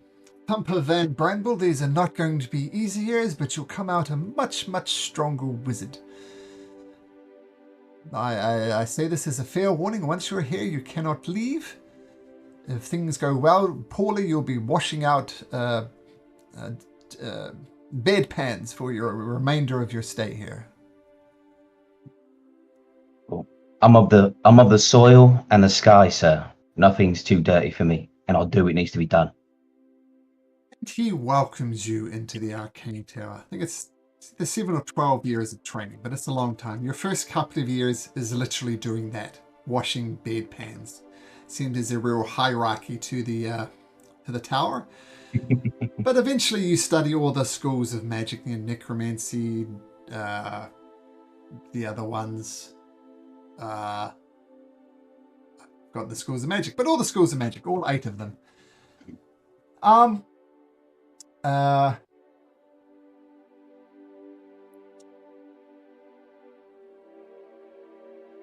Oops.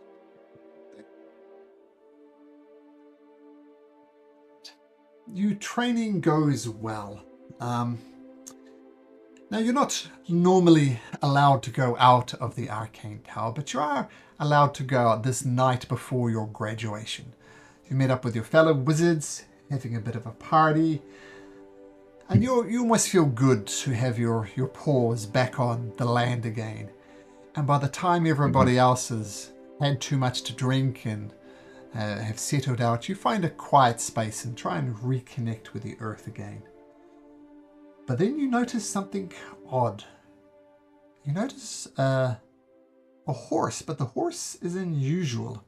That it's got a horn, and you study these things here. You know the unicorn. It's a unicorn, and it's not of this realm.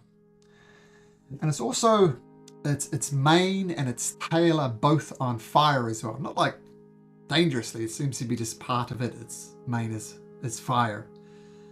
And what do you do? You're a beautiful creature. Whoa. Thumper stares there in awe at this creature. By the gods, you're not from around here, are you? What are you doing here?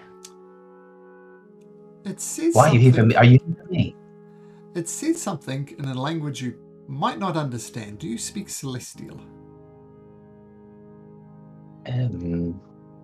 No, not at this point, no. I always speak Common, but work at Sylvan. Okay. As the unicorn approaches you, not communicating with you, remember that chain you got with the Ember starts glowing burning hot. Almost to the point of burning your skin, but doesn't burn your skin, but it's that close. Well, I mean, I take the chain from around my neck and I examine the glowing ring, and I use my deduction, and I guess I'm supposed to put this ring on. So I grab the ring and I put it on. Yay. The ring transforms and turns fiery, and butterflies almost feels like exploding in your chest. This is something profound. And the unicorn looks at you and smiles and says, I will revert to the common tongue, even though I find it cumbersome. If you ever get the chance, young Thumper Van Branwell, yes, I do know who you are, I suggest you study Celestial. It is the most elegant of all languages. Whatever you say, fiery unicorn thing. Well, Whatever you say. Let's not start with fiery unicorn thing. My name is Embermane. Apologies, Embermaid. Pleasure to meet you. Whether you know this or not, young Harengon, our destinies are intertwined, and your purpose is larger than just becoming another wizard of this realm. So, though I assume you've come with some talent having graduated. You remember that day in Harveston where you fanned the flames. I want you to feel those flames in your chest. Feel a connection with me. We will meet again in due time. But know that we are bonded. And this was fated before you were even born to this plane. Feel the blessings of my power and know that you are favored. Don't even know what to say, Embermaid. I take this task honorably, and what may come ahead, I shall face it bravely. But what do I do now? Well, first thing, tomorrow, make your way to Oathbreaker. There's a person there called Word Splasher. He will give you a tour of the city. Get your bearings in the city, and we will meet again soon. As I said, our destinies are intertwined. But now, and she beckons behind you to the arcane tower, I believe you have a graduation to attend. I do. And you turn around and look in the direction you're pointing, turn back again, and she is gone. I mean, he blinks a few times, sniffs the air, moves his ears around, trying to see if that was an illusion casted by, or if he's just hallucinating or drank too much.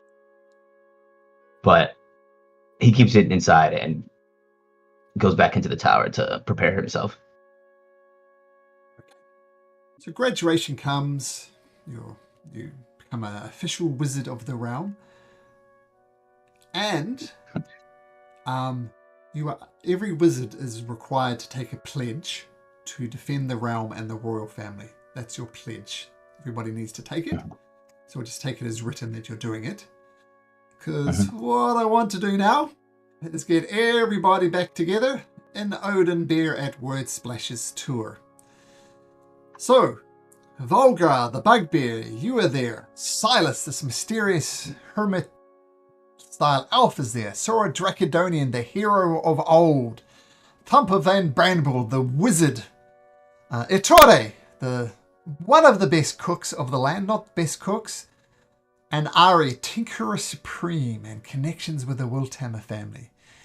You all met outside, totally local, and I just want to give you the chance to say hi or anything you want to do before Word Splasher will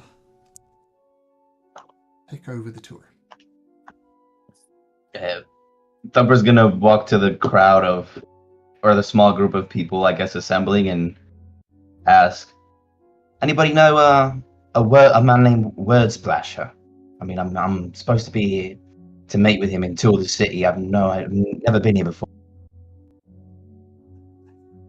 That is me, my friend. I'm Bantalair Word Splasher Stone Shield, Supreme Tour Guide, and I will be giving you a tour of the city. I just need a silver piece for everybody. Thank you, thank you, thank you, thank you, thank you, thank you. All right. Who among you, who's your first time in the city? Who's very first time here? Let's start there. Well, me, this is my first time here in the city. Pleasure to have you along. As it's mine. Oh, fantastic. It's nice to have you along as well. And I must say it is an absolute honor to have you here, Sora Dracodonian. I hope you are feeling better to stay. Yes, I am feeling a lot better today. Thank you. Well, once again, thank you for rescuing our queen. It is very much appreciated, and I know you might feel bad about the prince, but you did a good thing that day. Thank you, Sora Dracodonian. You're welcome. Blimey, you're Sora Dracodonian, Yes, the Dragonborn paladin that entered the Fey realm and came back. yes, You're that's her. me. Yes. Wow. I And thought you were gone. I thought you were just a legend. Well, I'm Thumper Van Bramble. I come from the west side of the kingdom. You know, I don't know if you've heard of my family, the Van Brambles. You know, we're a well-renowned farming family, but that's neither here nor there because you're a hero of the realm. It's a pleasure to meet you and an honor to be in your presence. well, thank you very much. It's an honor to be here, and I'm sure we're going to get to know each other more. An honor. It's an honor. Pardon me, did you say that you are a Van Bramble? Yeah, you've heard the name before. Yes, of course. I work in Weary Ogre. There's The Weary Ogre. there is no better produce ever used or made. It is impossible to think I would cook with any other produce other than Van Bramble. I appreciate that. You know, only the best comes from the Van Bramble fields. Do you happen to have any carrots on you?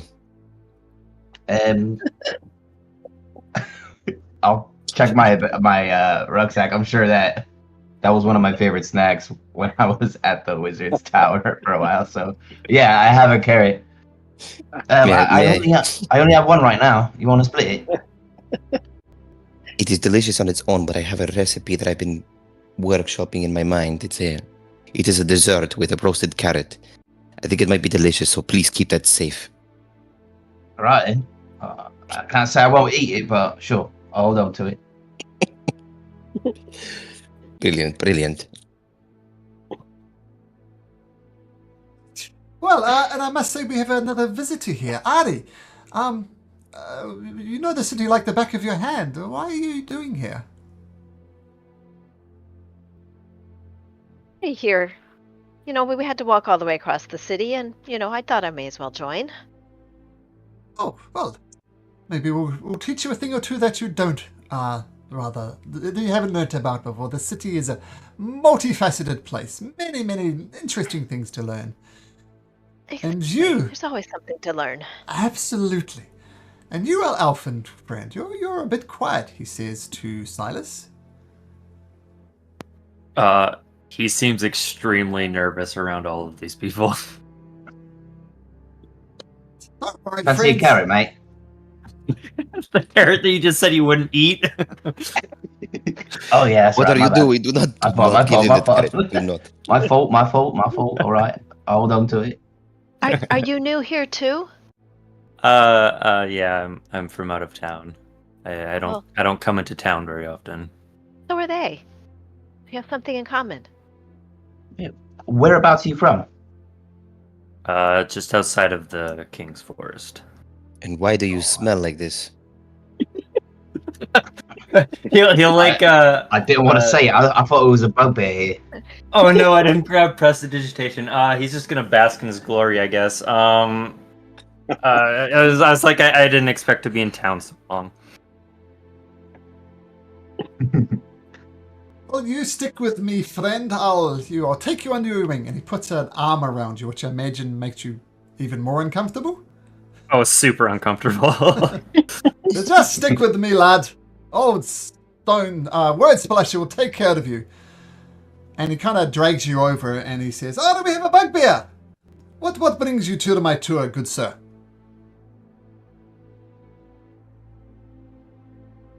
Sorry, did you address me? You cut out. Yep. We have a bugbear with us as well. What are you here for? You're here for the tour, good sir? Oh, yes. I'm not much for words. Just show me the city. All right, man. A few words. I can respect that.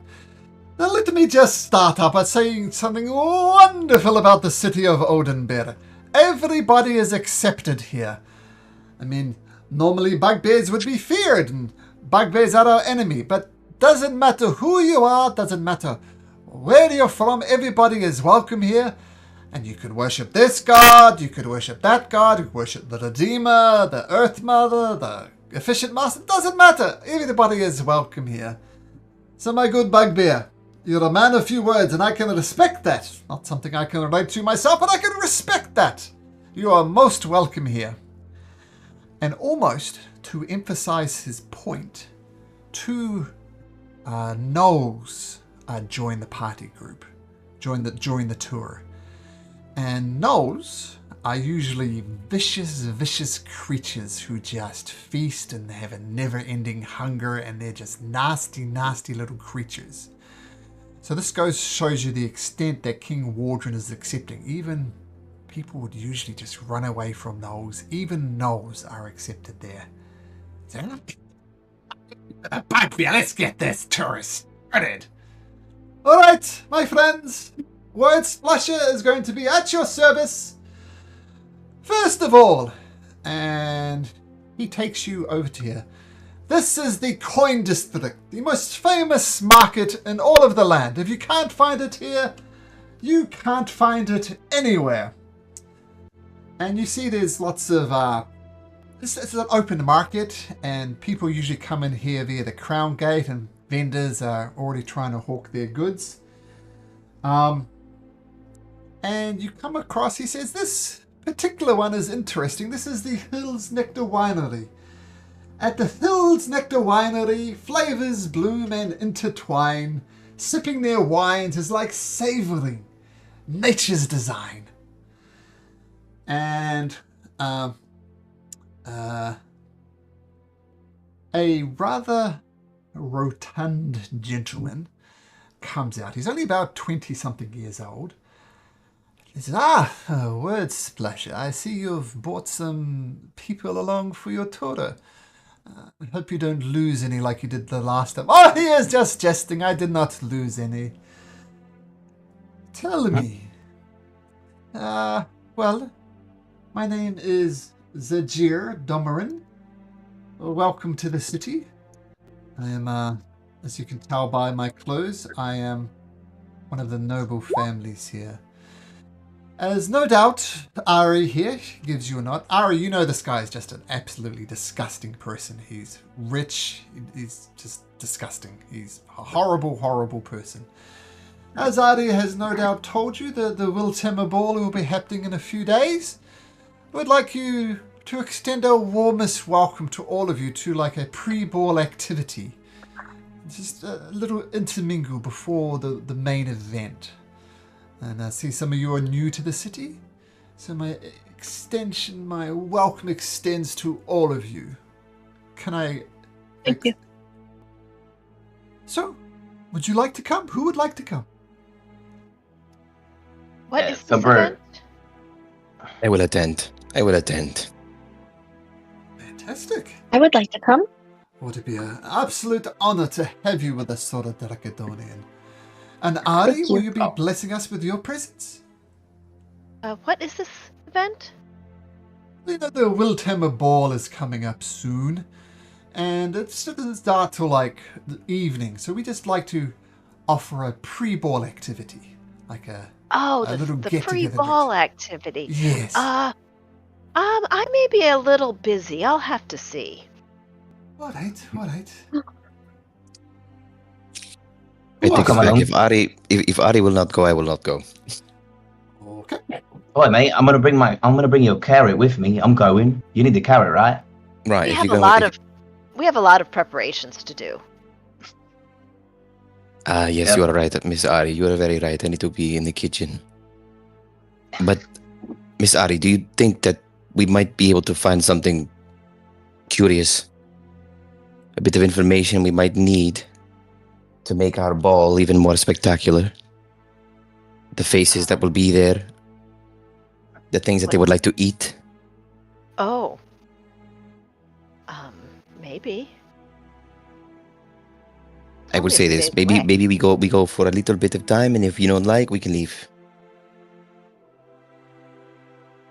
Well, we'll just have to. Is this right now, or is this like immediately before the ball? Immediately before the ball, so it's not for a few days. Like go to our Yes, pre-ball, yes. then go to the main ball. Yeah, we'll just have to see. If you can make the time, I'd very much appreciate it. That is fantastic. I'm picking up on someone else's accent. Sorry. That would be fantastic. You'd be most welcome there. And what about you, Mr. Bugbear? Would you like to come along? Well, you can put me on the list, but I'm not sure if I'll make it. I might be on security detail. All right. So that's a yes from everybody and a maybe from two of you. Fantastic. All right. So, I've got it at the moment that everybody's attending. Feel free to change your mind, of course. This is D&D. You can do it wherever you like. And he continues the tour through the coin district. And this is the 999 gambling hall. The dice will roll and call, a place of fortune and chance where thrill awaits for all. This is indeed the local casino, the 999 gambling hall. And another figure approaches you.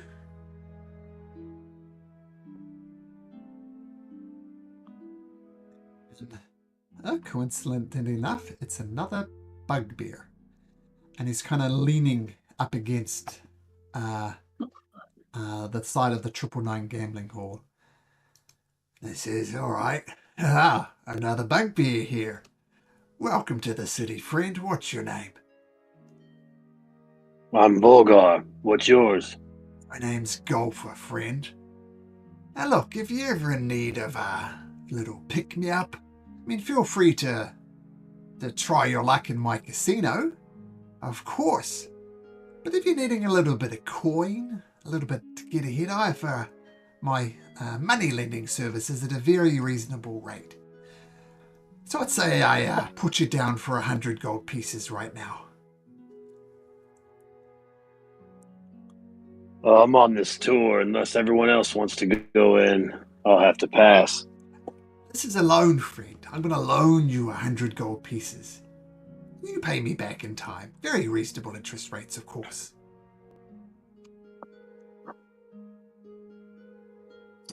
I think Thumper's I'm good gonna, for now. Yeah, Thumper's gonna interrupt and say, look, mate, can't you see we're on a tour here? You loan sharks are all the same. We're busy.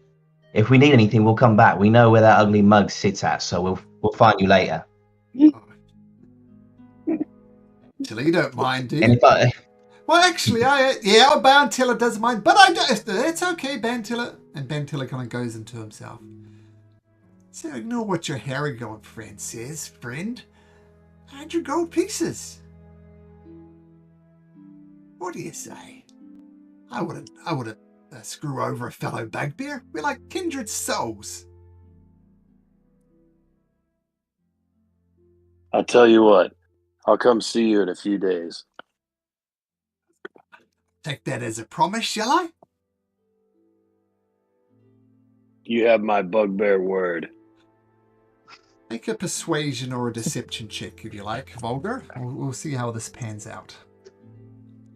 Obviously, persuasion if you do tend to visit him again, and deception if you're just trying to get rid of this loan shark character.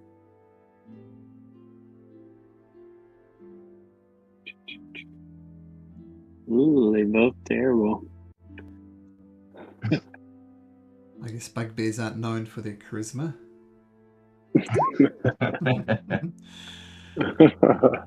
All right, mate. I'll tell you what. If you don't find me in a few days, I'll find you. How does that sound? That sounds fantastic. Of course, this isn't open to my fellow bugbears, dragonborns, elves, even herringons, little rabbit folks. So can I interest any of you in 100 gold piece loan? That's a king's fortune. You could do so much with that.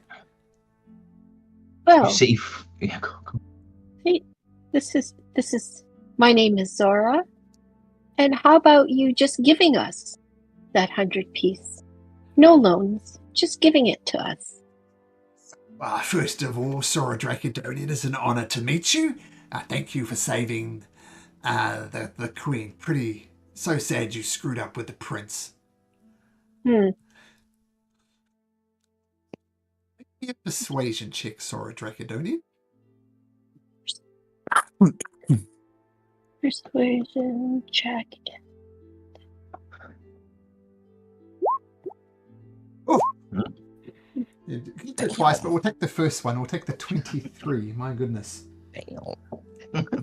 Holy crap. I'll tell you what, Miss Dracodonian. I will give you some money, but it won't be a loan, but it'll be a thank you from the 999 Gambling Hall to the great Sora Dracodonian. And he hands you over 10 gold pieces. Well, thank you. I shall share this with my group. It's your money to do with as you like, miss. But if you ever find yourself in financial trouble, any of you, you know where to come to, don't you? Yes. Thank you very much. Yeah, I'll smell my way here. Yes, the smells are very intense. And the 999 Gambling Hall, it almost stands out in the coin district where people are putting on displays of wealth. I mean, you can buy anything here. Jewellery, grain, weapons, most things you can buy here. And Bantilair Word Splasher says if you can't find it here, you probably can't find it anywhere. In fact, there's even a magic shop here, the Emporium of Marvelous Rarities, which is somewhere along here. Number 14, there's a little magic shop there. I'll just let you know it's well beyond your price range at the moment, but you can feel free to visit there later on. But anyway, so all these really nice houses, storefronts, but the 999 Gambling Hall is just a box. Like the least possible effort. And looks like there's one entrance in and one entrance out. And like all casinos around the world, it's easy to enter but hard to leave. Designed that way. All right. So he points out various shops along the coin district. Then he heads across to the North District and he explains, so this North District is where many of the wealthiest merchants live. They're very, very well-to-do. But the dream of everybody in the North District is to live in the High District, which is a very tightly regulated district. But they're very, very wealthy nevertheless. And I have a little treat in store for you. And... oh, it's right on the border. He says, this is the Halfling's Treasure Bakery. Now, the Halfling's Treasure Bakery, it's plain to see, golden pastries and pies are their sweet speciality. And... we must go inside. We must go inside. oh, it is part of this tour. It's expected. Something smells delicious. Something smells delicious. We've got to go visit. And you see a couple of halflings. Plainly a mother-father combo. They're halflings, so they're about 3-4 feet tall. And they say, welcome to the Halfling's Treasure Bakery. Oh, Word Splasher. Thank you for bringing our potential new customers again. It's mostly appreciated. Here, have a loopy on us. And he hands him a candy and Bantalea says, oh, thank you very much. All right, would anybody like some candy? We have loopies, wrinklies, and snakies in store at the moment. 2 copper pieces per bag. 2 copper pieces per candy. I'll take a snaky. I need one of each, please. One of each? Tell you what, why don't I put you all together a snack bag and you can have a sample of each for 5 copper pieces. Without question. All right. Come on now, give him the coin. Yeah, I guess Edore goes in his pocket and he brings out the copper. They're all delicious. Well, loopies, they don't look loopy. They just look like just a plain candy, like a red candy that's in a sphere.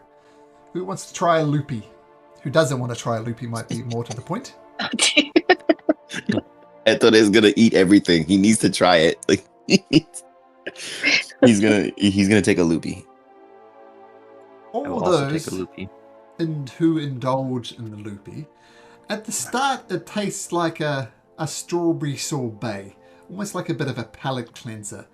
Then it moves in starting tasting like a delicious, rich tomato soup.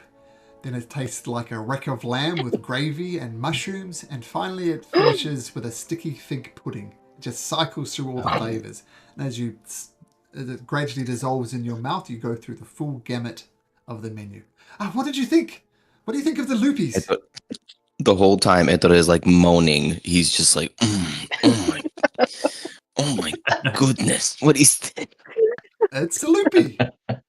Now I know I you're must have your recipe. Oh, not over my dead body. I'm afraid that is a family secret. Is that the only condition?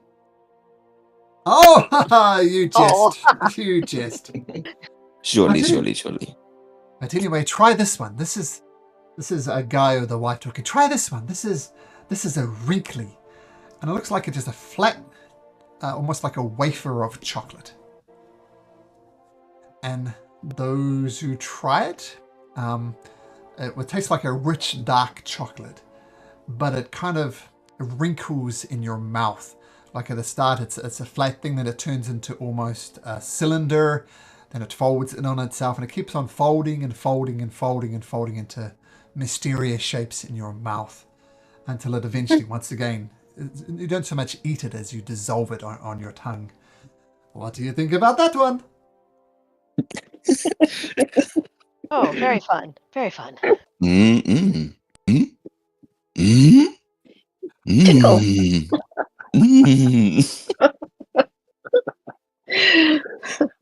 These are amazing.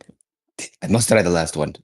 Of course. This one is called the Snaky, and this one is shaped like about a 5 centimeter long snake. Look like a gummy snake almost. And those who try it, it wriggles around in your mouth like a snake would until once again eventually dissolves. It's just a little not quite as uncomfortable as the wrinklies or the loopies, but it's an interesting experience nevertheless. If this one makes you feel a little uncomfortable, just bite into it and it'll stop snaking around in your mouth. It's even worse. I like the snaking. I do not. I despise everything about it. Yeah, I like spit it out and Ettore catches it. Don't do it. Puts it in his pocket. Well, I hope you enjoyed those. So tell me, Ari, which was your favorite? Definitely the second one. Like chocolate? Here, one on the house, Yes. just for you. Thank you so much. I'll save it for later. Of course. And you who didn't like the snaky in the mouth, I assume you don't want a snaky, she says, addressing Silas. I liked the first one. The loopy. Here you go, one on the house. And the Toro. Thank you. I know you're a man of discerning tastes. Which one would you like on the house? It's just so hard to choose. I love all of them. The first one made the biggest impact. The loopy. I would love another one of those. Oh, absolutely. And Sora Drakadonin, we know who you are. We know what you've done for the realm. You can have one of each on the house. Wayne. I will take whatever you do not eat. Why, thank you. I'm sticking with you, Dragon Lady. I'll take it. I must know, though, which one was your favorite? The first one was my favorite. Loopy. The loopy is taste. often a favorite. What about you, Yes. my Haragon friend? Which was your favorite? Well, I really like the loopy. The whole 4-course meal in the mouth is just revolutionary. I'll take it one, please. Of Oh, yeah. course, of course, on the house. And what about you, Mr. Bugbear? What did you like the best? The first one, the loopy, was delicious as well, but I've always had a sweet tooth for chocolate. Well, I'll be nice to you. Here you go. You have a loopy and a wrinkly on the house. And I'm sorry. It's so nice. And she bursts out in tears and rushes to the back of the Halfling Treasures Bakery. She alright? What is wrong with her? Well, we have a daughter. Her name is Byra, and we love her to death. She is our everything. We've taught her to be strong and independent, but we fear we might have taught her to be too strong and too independent, because she's got it into her head that she's going to be an adventurer. And while she's young in halfling years, the equivalent human years would be about 16. And she's gone missing, quite frankly. She told us where she would go. She said she was going to go to Willow Creek, which is about a day's travel north of here. And she's going to hunt a great beast. And the beast, she says, has a head of a lion and can hurl spikes from its tail the size of spears. And she said she's been researching with Father Golvin at the Temple of the Knowledge. She feels she knows its weaknesses. Now the daft young girl has gone off to hunt it. And she's headed off to Widow Creek because that's where the reportings of this creaturous thing. And we argued, we begged her not to go. We argued and we went back and forth. She said, please, it's too dangerous. Once again, we taught her to be headstrong and strong and proud. And she went anyway. And I'm worried. She's been gone 4 days now. I hope she's fine, but maybe she's not. But anyway, this is not your problem. Thank you for frequenting the Halfling's Treasure Bakery. And I'll pass on my warm regards to my wife Gaio when she calms down. My apologies. Oh, wait. Yes? Maybe we can help you out. Oh, you understand that's not the reason for telling the story, right? I was not asking for help. Yeah, I understand that. But we know you love your daughter. What do you guys think? I do not know your daughter. I do not know your daughter. I have a job to do. But maybe this will help with recipes. Maybe this beast can become a good meal. Daughter, skills? Good with a bow, sword? Anything? Has your daughter ever fought a day in her life? Just extensively. I know that's not the same thing. As I said, she's got a headstrong in her head that she's going to be an adventurer. This is her first adventure. God, it don't sit right in my conscience knowing there's a little halfling girl going to fight a beast like that. If you all give the green light, I'm with you. But if we save your daughter, we must get something in return. Loopies. No, not just loopies. The recipe for the loopies. The recipe for the loopies, yes, of course. Van Bramble. Family secret for a family member. Wow, that is quite the play there. I know Ettore definitely wants this as well. Like he asked for the recipe already. So tell you what, both of you make persuasion checks. Both of you make a persuasion check, Chatampa and Ettore, and we'll see if they go for the recipe.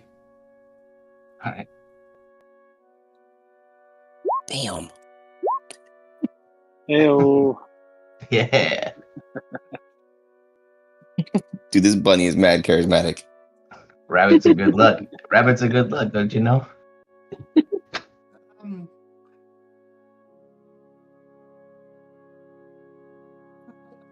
tell you what, if you find her and bring her back, alive, no doubt, and if you manage to convince her never to go on one of these adventures again, then you have yourself a deal.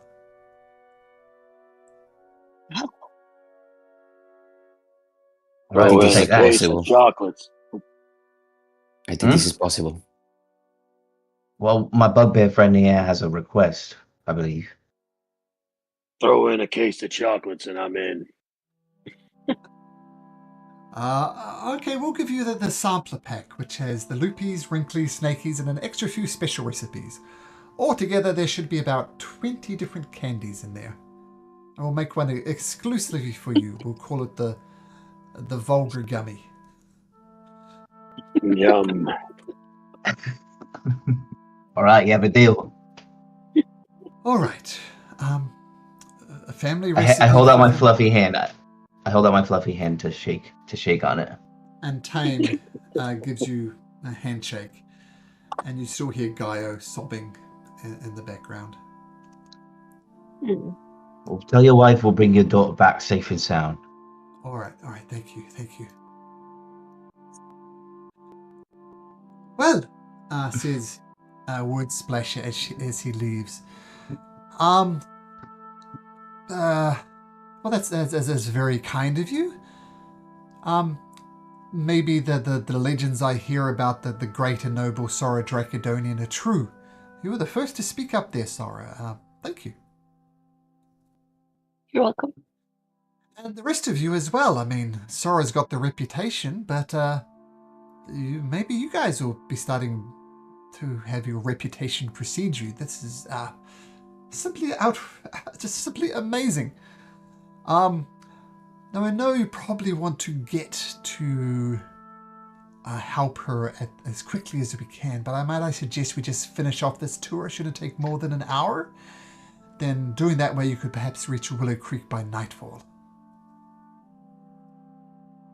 Okay. Onward, my good man. It's definitely too shy to say no to this quest. Okay, so just... He's like, I just got drugged into something I don't want to do, but he won't say anything. Fantastic. They're just too yummy. So, yeah, well, they almost buttered you up, right, with the candies. All right. Just let me... Okay, so it then shows you the monster menagerie. And he says, in the monster menagerie where wild wonders reign, creatures of this earth and sky are fantastic, thrilling to main.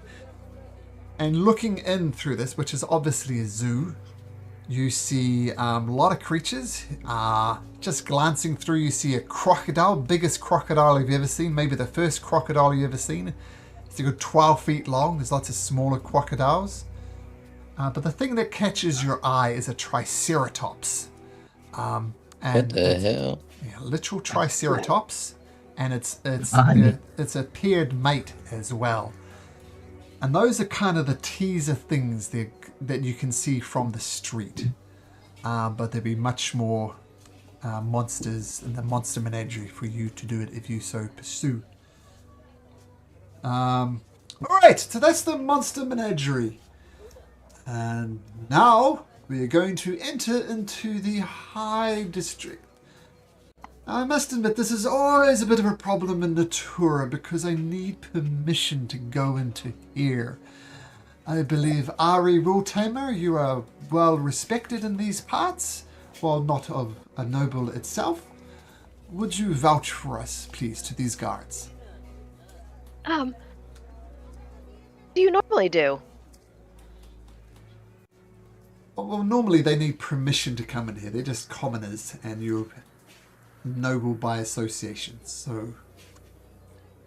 No, she's asking him sorry. what he normally does. Well, usually, miss, we get a writ from the Wiltamers or the Gorsos or one of those type of people, and they effectively vouch for them. If you're happy to vouch for them, I know you've come here many, many times, but let me just make it clear. If these guys get out into any trouble, if they caught stealing, The ultimate responsibility will fall on you. Is that understood, miss? Oh. Oh. She looks at all of them. You're all going to behave yourselves? Yes. Of course. Yes, of course. Okay. Yes, I vouch for them. In you go then. Oh, that went rather better than it would. Okay, now I know you're no doubt interested in this, Ettore. But down here is the Golden Nectar Inn, where warmth and cheer unite, a haven for weary travellers through day and night. And you see, this is indeed the restaurant of the second greatest chef, the greatest chef, Bandaro. Ettore is like he's visibly breathing. He's visibly breathing harder, and like he's clenching his fists. You all right there, mate? You look a little bit distraught. Is there something in there you're not too fond of? There is nothing wrong. There is nothing wrong yet. Yet? Whatever you say. Yes. We must go inside. We must go inside. We must go inside. Well, it's quite a pricey establishment. You just can't wander them through the front door. I believe it's a 10 gold piece cover charge. We have Blimey. that. Me. I can pay for myself. I will go. Wait a minute. Aren't you a chef, a royal chef? Aren't you like for one of these, highborn families? Shouldn't you gain entries? That is a These. good point. That is a good point. Is there like a hostess at the front that Ettore can be like, I am Ettore Mareto from the Weary Ogre. I come to meet the chef. Some maitre d's at the door dressed to the nines, and they say, of course you may come in. Actually, make a persuasion check. Or intimidation. Okay. You're an intimidatory cook or a persuasive cook. Let's see.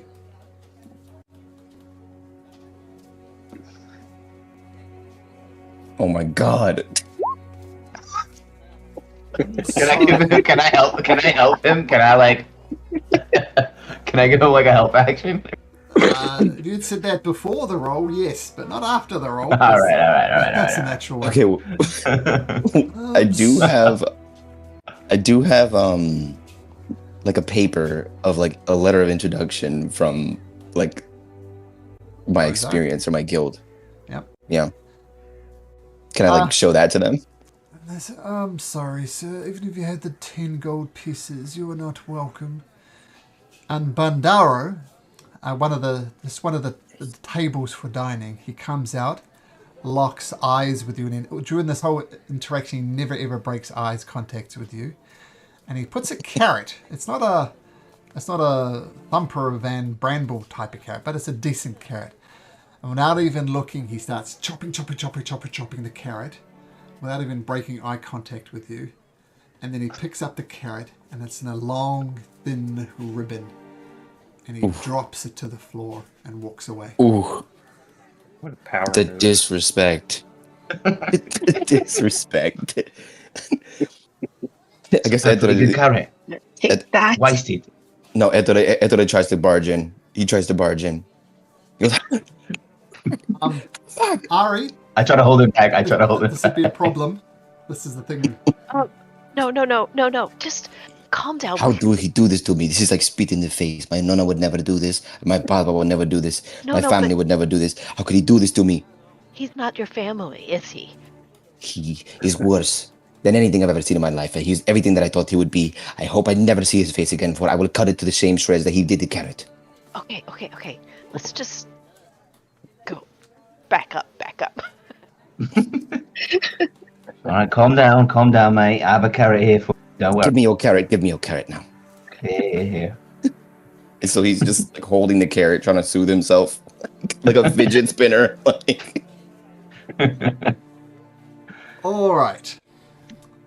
The maitre d' says, most disappointing. Tell me, who do you think the best chef in the land is? I lean in really closely, and my breath is hot, and it smells like garlic.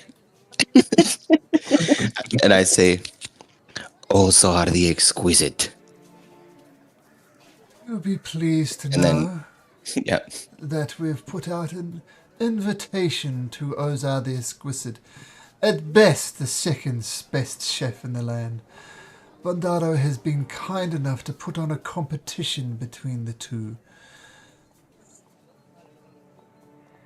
no doubt Ozar will outshine him. Well, we shall see. No doubt we'll be requiring sous chefs and waiters and maitre d's and so on. Perhaps you and this riffraff could help us out. I will definitely need the produce from the Rambrambles. Well, you Maybe the are- persuasion of a Dracodonian and then the new salmon chopping invention from Ari will make the perfect dish. You understand that you will be a sous chef to to Ozar, of course. I always have been, and I always will be. But we'll see you in a few days hence. And he gives you the schedule. It is destiny. It's destiny. Well, that was interesting. All right. And Word Splasher continues the tour through the city. He points out some of the Real houses. quick. Yep. Oh, what was the name of that restaurant that Bandaro was at? It is the Golden Nectar Inn. Is where the competition will happen and where Bandaro finds his trade. All right, cool. Thanks. So he points out another house. First of all, there's the Gold Tooth Villa, which by association Vulgar knows about it. And this villa is the weirdest thing here. Like, it's hard to tell whether it's 3 stories or 4 stories because it seems as if someone said, "Oh, there'll be look like there'll be a good place for a room here," and it's kind of tacked on to the side. And some rooms are literally leaning over on the 2nd story with nothing below them. Other ones are at an odd angle. It's very Art Deco, very surrealist, almost something from like a Dr. Seuss picture. It's very bizarre. Well, that is the Gold Tooth Villas where Lord Cabot Goldtooth will reside. And over here is the Gorso Villa. Unfortunately, the Gorsos are out of town at the moment. And you see the Gorso Villa is overrun with the vegetation. It's in a state of disrepair. I believe they might be making a presence for the upcoming King's game. And then you cross over the King's Bridge. This King's Bridge was designed as a defensive fortification by Master Arlen the Constructor. As you can see, only one carriage can pass through it. The gates can close and archers are stationed there at all times. And also, he shows you the palace, which is right in the center here. And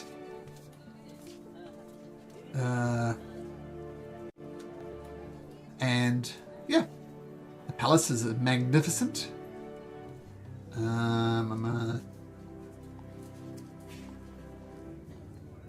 And right here is the tomb of the first king, King Malkar, who stopped the evil theocracy that was threatening to tear the city apart. Engraved on the surface of this imposing structure is a single line that says, "Order is our solid foundation." The letters are hard to make out, but Word Splasher says, "Well, it is tradition that any time you pass over the king's tomb, you put the words with your finger on the tomb there and say the words, 'Order is our solid foundation.'"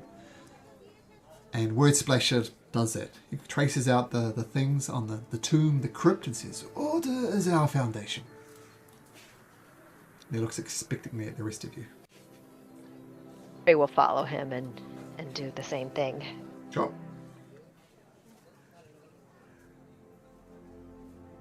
Yeah, it does it as well. So I stepped out to the restroom really quickly. Whatever we're doing, I'm in. Okay, you're at the tomb of the first And king. Vulgar. You trace order as our solid foundation with your finger and say it is tradition. So you did that. And Volker? Yeah, and Vulgar says, yeah, order foundation. Good enough. Good enough. And Sora. Yes, I'm in. So you trace out the words with your finger and write order as our solid foundation. Order is our solid foundation. Fantastic. What about our quiet elfin friend? Just under his breath, he'll say it quietly. Okay. And you cross over the Queen's Bridge, which is similar to the King's Bridge, and points out the Temple of Knowledge, which is the library here. The Domoran villa. Now remember that fat guy who invited you to the pre-ball? This is his villa. And it's got to be said, it's not looking great. Like, everybody has an army of gardeners and people to keep the house looking neat. This house is just looking a little not so neat. The Wiltama Villa, which of course Ari knows well, and various other ones as well. All right. As you leave the High District, you come across... you hear an announcement being made. And Badados, this is a minute of the speaker, one of the many marvelous inventions of Alan the Constructor. This is like a public address system. Whenever somebody says something, it is broadcast across the whole of the city as if he was standing right next to you. And the big news out of the minute of the speaker is the King's Game, which is coming up in about a week, with lots of fun activities, culminating in the Battle of the Champions. So that's something to look forward to. All right. The Battle of the Champions. What is this? Well, you see, it is purely a knockout competition. 2 versus 1-on-1. Each person pledges a magic item, and the loser gives the winner takes the lot. And you might think this is dangerous, but in the 20-odd years we've been running the King's Day, not a single soul has died because we have clerics on hand. So it's very much a knockout competition, and you can enter if you wish, but the King Waldron has won it year after year after year after year. The winning prize is an audience with the King. Now, the joke around town, of course, is since the King always wins, it is an audience of 1. But you're more than welcome to enter, of course. King likes to talk to himself. I think maybe the Bugbear or the Dragon Woman will have a good chance. Perhaps. What do you think, Sora? Would you be interested in the Battle of the Champions? Yes. I don't think I've ever done this before, so yes, this will be my first time, and I'd love to try. Oh, I suppose. Well, that's not for a week, but there's many other competitions, like there's a drinking, a sing while you're drunk tune competition, climbing the greasy pole, there's an archery competition, something for everybody. But anyway, let's continue on with our tour. This is the Sword District. Not much to say about it. There's a prison here. There is lawgivers. There's a forge here. Nothing much of interest here. It's one of the most functional parts of the town, but one of the least interesting. But he does point out the dog pit over here, which is where the Battle of the Champions will happen. It's like a coliseum, an arena of sorts. And he walks further up this way, and he says, this town was not founded by the kings. It was not even founded by the cruel theocracy that preceded it. This town was created by the the Dark Angels. Oathbreaker was contained initially with this here, the Old Wall. And the Old Wall, since it was constructed by the Dark Angels, there's some dark energies about it. And this particular area, and he points down this alleyway, is the Alley of Menace. Don't go down there. People have literally gone mad when they're down inside the Alley of Menace.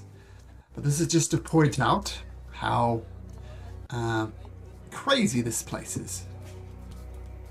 And if you give me just a second. Remember, I haven't really role-played them, but there are a couple of gnolls down here. Remember the gnolls that joined it? Nasher and Thrasher are their names. And they say, nonsense. It's just stupid superstition is. There's no such... Sorry, just... And they rush down into the alleyway. And before long, you hear screams, you hear yells, and the two snarling gnolls come charging. And this, my friends, is going to be the first combat. So I just threw you on the map. I'm not sure if... Can you move this token, Ari? We don't quite have you set up right here. There we go. So, can everybody please... No, I can't. Okay. I can't move my token. Roll for initiative. There are 2 Ettores and no Silas for me. Sorry. There's Silas. Let's sort out Ari. Hey, there we go. Okay, you should be able to move that My token rolls at are least not now. there. Now, Ari. Yeah, now I can move it. Don't forget to click on your token first before you For roll sure. initiative. Do you want me to redo it? Oh yeah, true.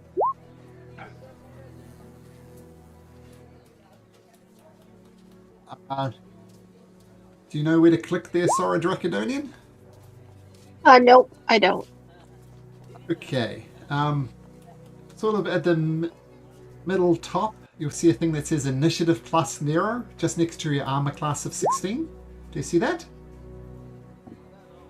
Am I on my character sheet? You're on your Soren Dracodonian sheet in D&D Beyond. And you'll Yes. see almost in the middle, there's a thing that looks like a shield that says armor class 16. And next to that yes. is Initiative plus 0. Click on the plus Yes. 0. Okay. Click. Ooh, I don't know why it goes twice. That's right. We'll take your first roll, which is 2. So what initiative is, it determines the order that people act. So you rolled a 2, so you're probably going to be last. Okay. I think I need to. Do I need to roll again? I don't see mine on the list. You got to click your character. Oh, okay. And then I roll initiative. Yep. Mhm. Yeah.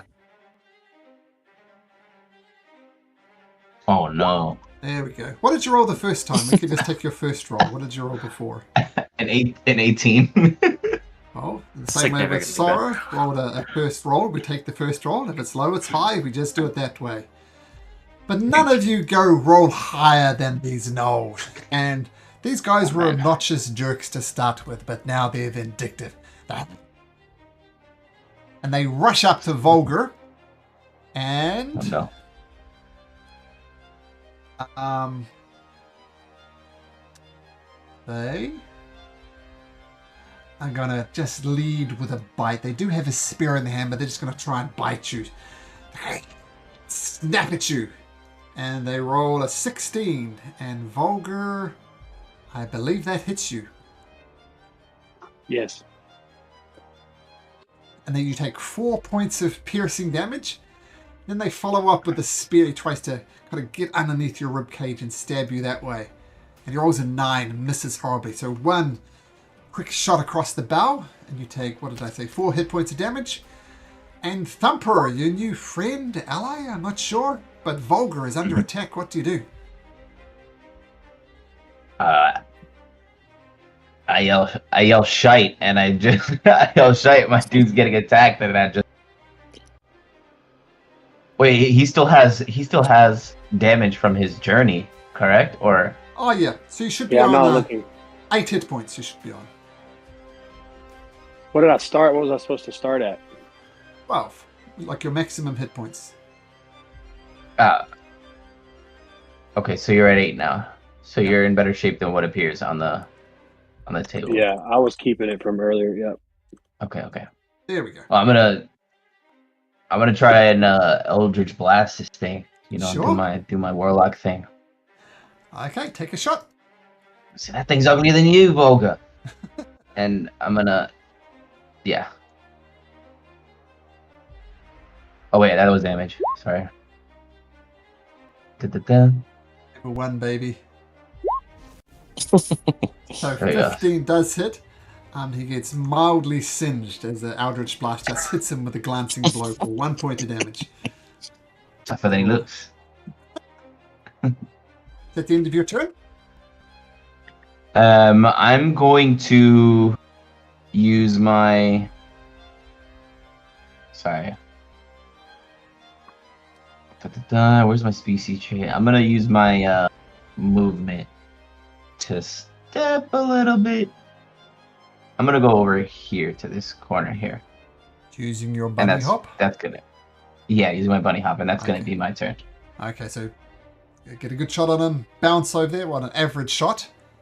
And no attacks of opportunity with your bunny hop. And Silas, the quiet one. What does Silas have up his sleeve? What does he have on his sleeve?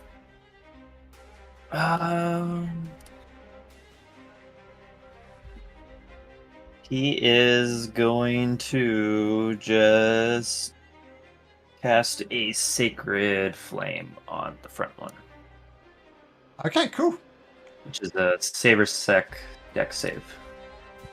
Dex save. Click the wrong Alright. thing again. Let's see their dex save. +1. And they're all a 6, so that Sacred Flame will absolutely hit. They failed to get out of the way of it. Too busy gnawing on Volgar, it seems. For 7 Radiant. Oh, 7, sure. Didn't see the damage. Yes, 7 Yeah, radiant. damn. Fantastic. Literally 7 times as much as Thumper did. And then I'll move up a little bit, and that'll be my turn. Okay, Volgar, this guy's right up in your face. Took a big chunk out of you with one of its bites. It's going to leave a mark. What do you do?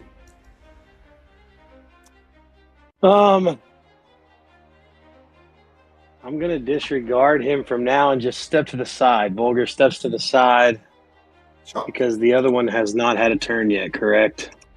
He's coming up. Yep. This one. Yeah, okay.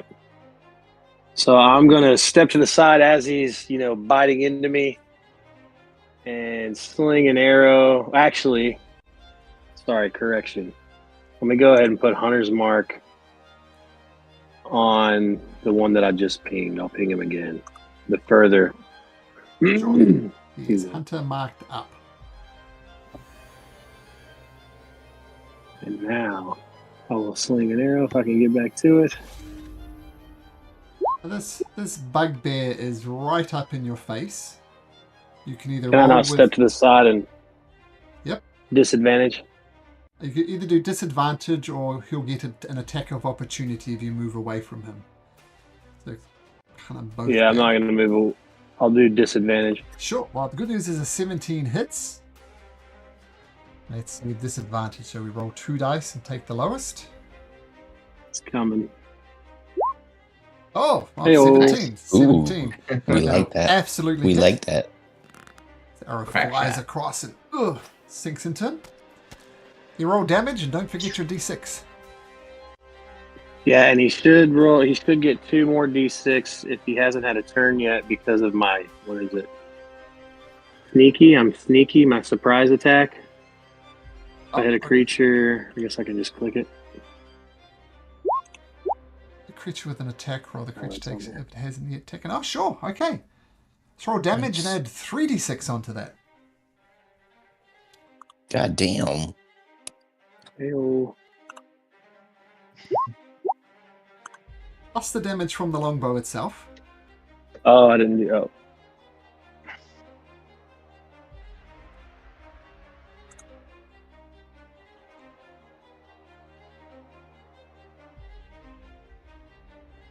there's definitely a delay. Come on, baby, anytime. 14 Nice. points of damage. You do 14 times the amount of damage that Thumper did. Well done. Sorry, Dude, Thumper, this I didn't mean to is- do something with you. And then I'll stay put for now, so I don't. Hoping my teammates help me out here. Fantastic. Ari, what do you do? She's just gonna step up here a little bit. And cast a firebolt on this one here. Nice. So roll to hit. 17 hits. Roll damage for that one. Oh, Damage. nice. So you, Boom. the creature just erupts in flames and runs around till eventually Stupid. his charred corpse bumps against a wall and moves no more. That knoll is dead. Stupid creatures. That's my turn. Okay. Ettore. Okay. Ettore is not prepared for combat. He doesn't even have a dagger. All he has is cooking knives. Oh, sure. So he remembers how he fucked up on the salmon the other day, and he's so frustrated that he takes out the fillet knife and throws it. Sure. He's like, "Fuck this!" Right? Mechanically, it's going to be So- like a dagger, right? So, yeah, make an Right. attack roll. But the thing is, like, okay, what? Yeah, Maybe we should have worked this out earlier, but Bye. Okay, so throw the dagger, sure. But fillet knife. well, the thing is that in my D&D Beyond, I didn't go for any like equipment background with a dagger. So all I have is just unarmed strike. Oh, you and- have a dagger. Just roll a d20 in it. Just roll a d20 and we'll add some modifiers and see if you hit. What, r/d20? Stab him, Yep. stab him with a carrot. Right. So slash R d20 like that. Or you can do it from the roller up on the left. Oh, that's true. Oh, true. That's true. 16. Okay, we got a 16 now. So the armor class is 15, so with the modifiers that's going to hit. And Let's imagine go. a dagger is a d4 plus 1, we'll say. We get it sorted out. So roll a d4.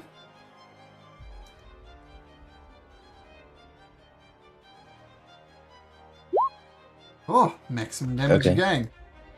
So the dagger comes flying over top of your shoulder, Volga. You sway just at the sight, and the knoll just gets it in the face and lets a little growl of disappointment.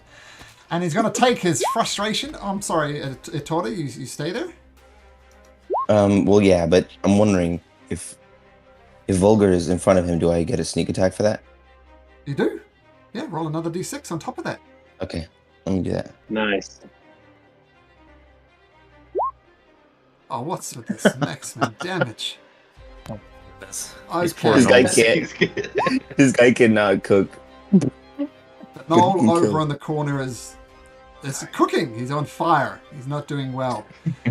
Sora Dracodonian, the legendary knight of the realm. All Can you right, here finish we this go. creature off? What do you do?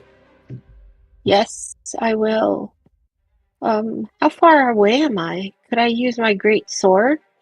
You need to be next to them with a greatsword. It's got a 5-foot reach. But don't forget. Am I next to him? You are. Don't forget what? You're here. He's here. Yes. If you move forward like 2 squares, which remember you can move 6 squares and do something.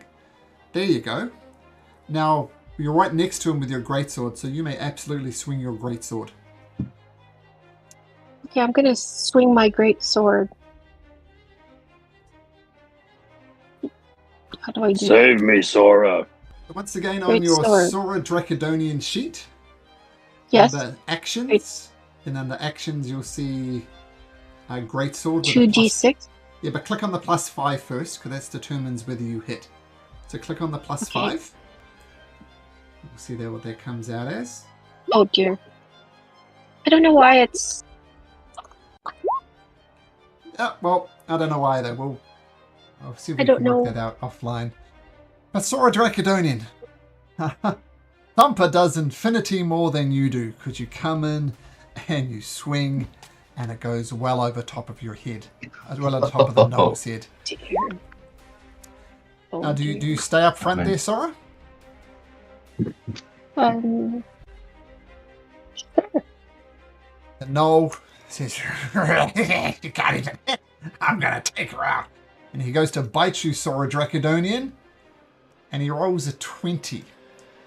So if you look at not a natural 20, it's called a dirty 20. It's not a natural, but when you add up the numbers, it's a 20.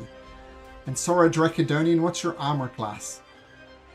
You look on your sheet, and the, Yes. and Yes. the thing that looks like a 16. shield. 16. Yeah, 16. So 20 is higher than a 16, so a 20 will hit. As he bites into the side of your neck, you take 6 points of piercing damage. So remember, you got your hit points in the top right, and it says 13 out of 13 at the moment.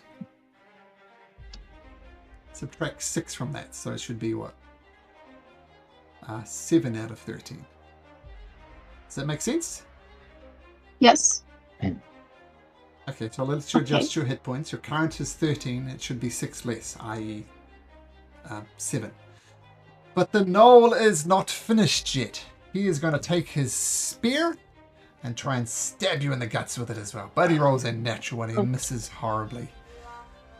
Thumper, Sora Dracodonian is in a little bit of trouble. What do you do? I see the Knoll foaming at the mouth on death's door, and I'm gonna try and connect with my friend Emberman. I'm gonna Eldritch Blast this thing again. All right, roll to hit. Doesn't sound good. It's gonna come in. I don't think it's gonna. No. Okay. I was ripping you for not doing well with 1 point of attack, but there's only one thing worse than 1 point of damage, and that's that. Okay, another Eldritch Blast fires around. Silas, finish this fool. So he'll walk up, he'll cast Shillelagh and bonk Nice. them on the head. Nice. Hopefully. Maybe not. 14 misses. Oh, No dear. way. Oh no. Unfortunate. Oh no. Eldritch Blasters are flying, swords are flying, quarterstaffs are flying, and they're all missing. What are these damn humanoids doing? Need some raw power of a bugbear. What have you got, Vulgar? All right. Excuse me. Want to move your hunter's mark first of all? Oh yeah, I can do that. Yes, I'll go ahead and transfer it over to. Yep. Where is he? Right in He's front of like you. hiding. Yeah, right there, that guy. And then I'll use my scimitar. Do a little 360 swipe. Oh, that absolutely hits. Yay. Loving it. Nice. You can roll your Yeah. extra damage from your hunter's mark if you like. But what I'd like to know, Vulgar, How do you want to do this? So, quick step to the left, 360, come down across from shoulder down to like waist, across his chest, across the little chest. nice. Gruesome. All right. Master stroke. Master stroke indeed. Okay, so that's where we'll end things for tonight. Seemed like a good place to end. I've got a little bit of combat in it, a little bit over time. But thank you very much. Hopefully we'll iron out some of the kinks. And I guess I'll see you all next week. Been a pleasure being the DM. I hope you had a good time.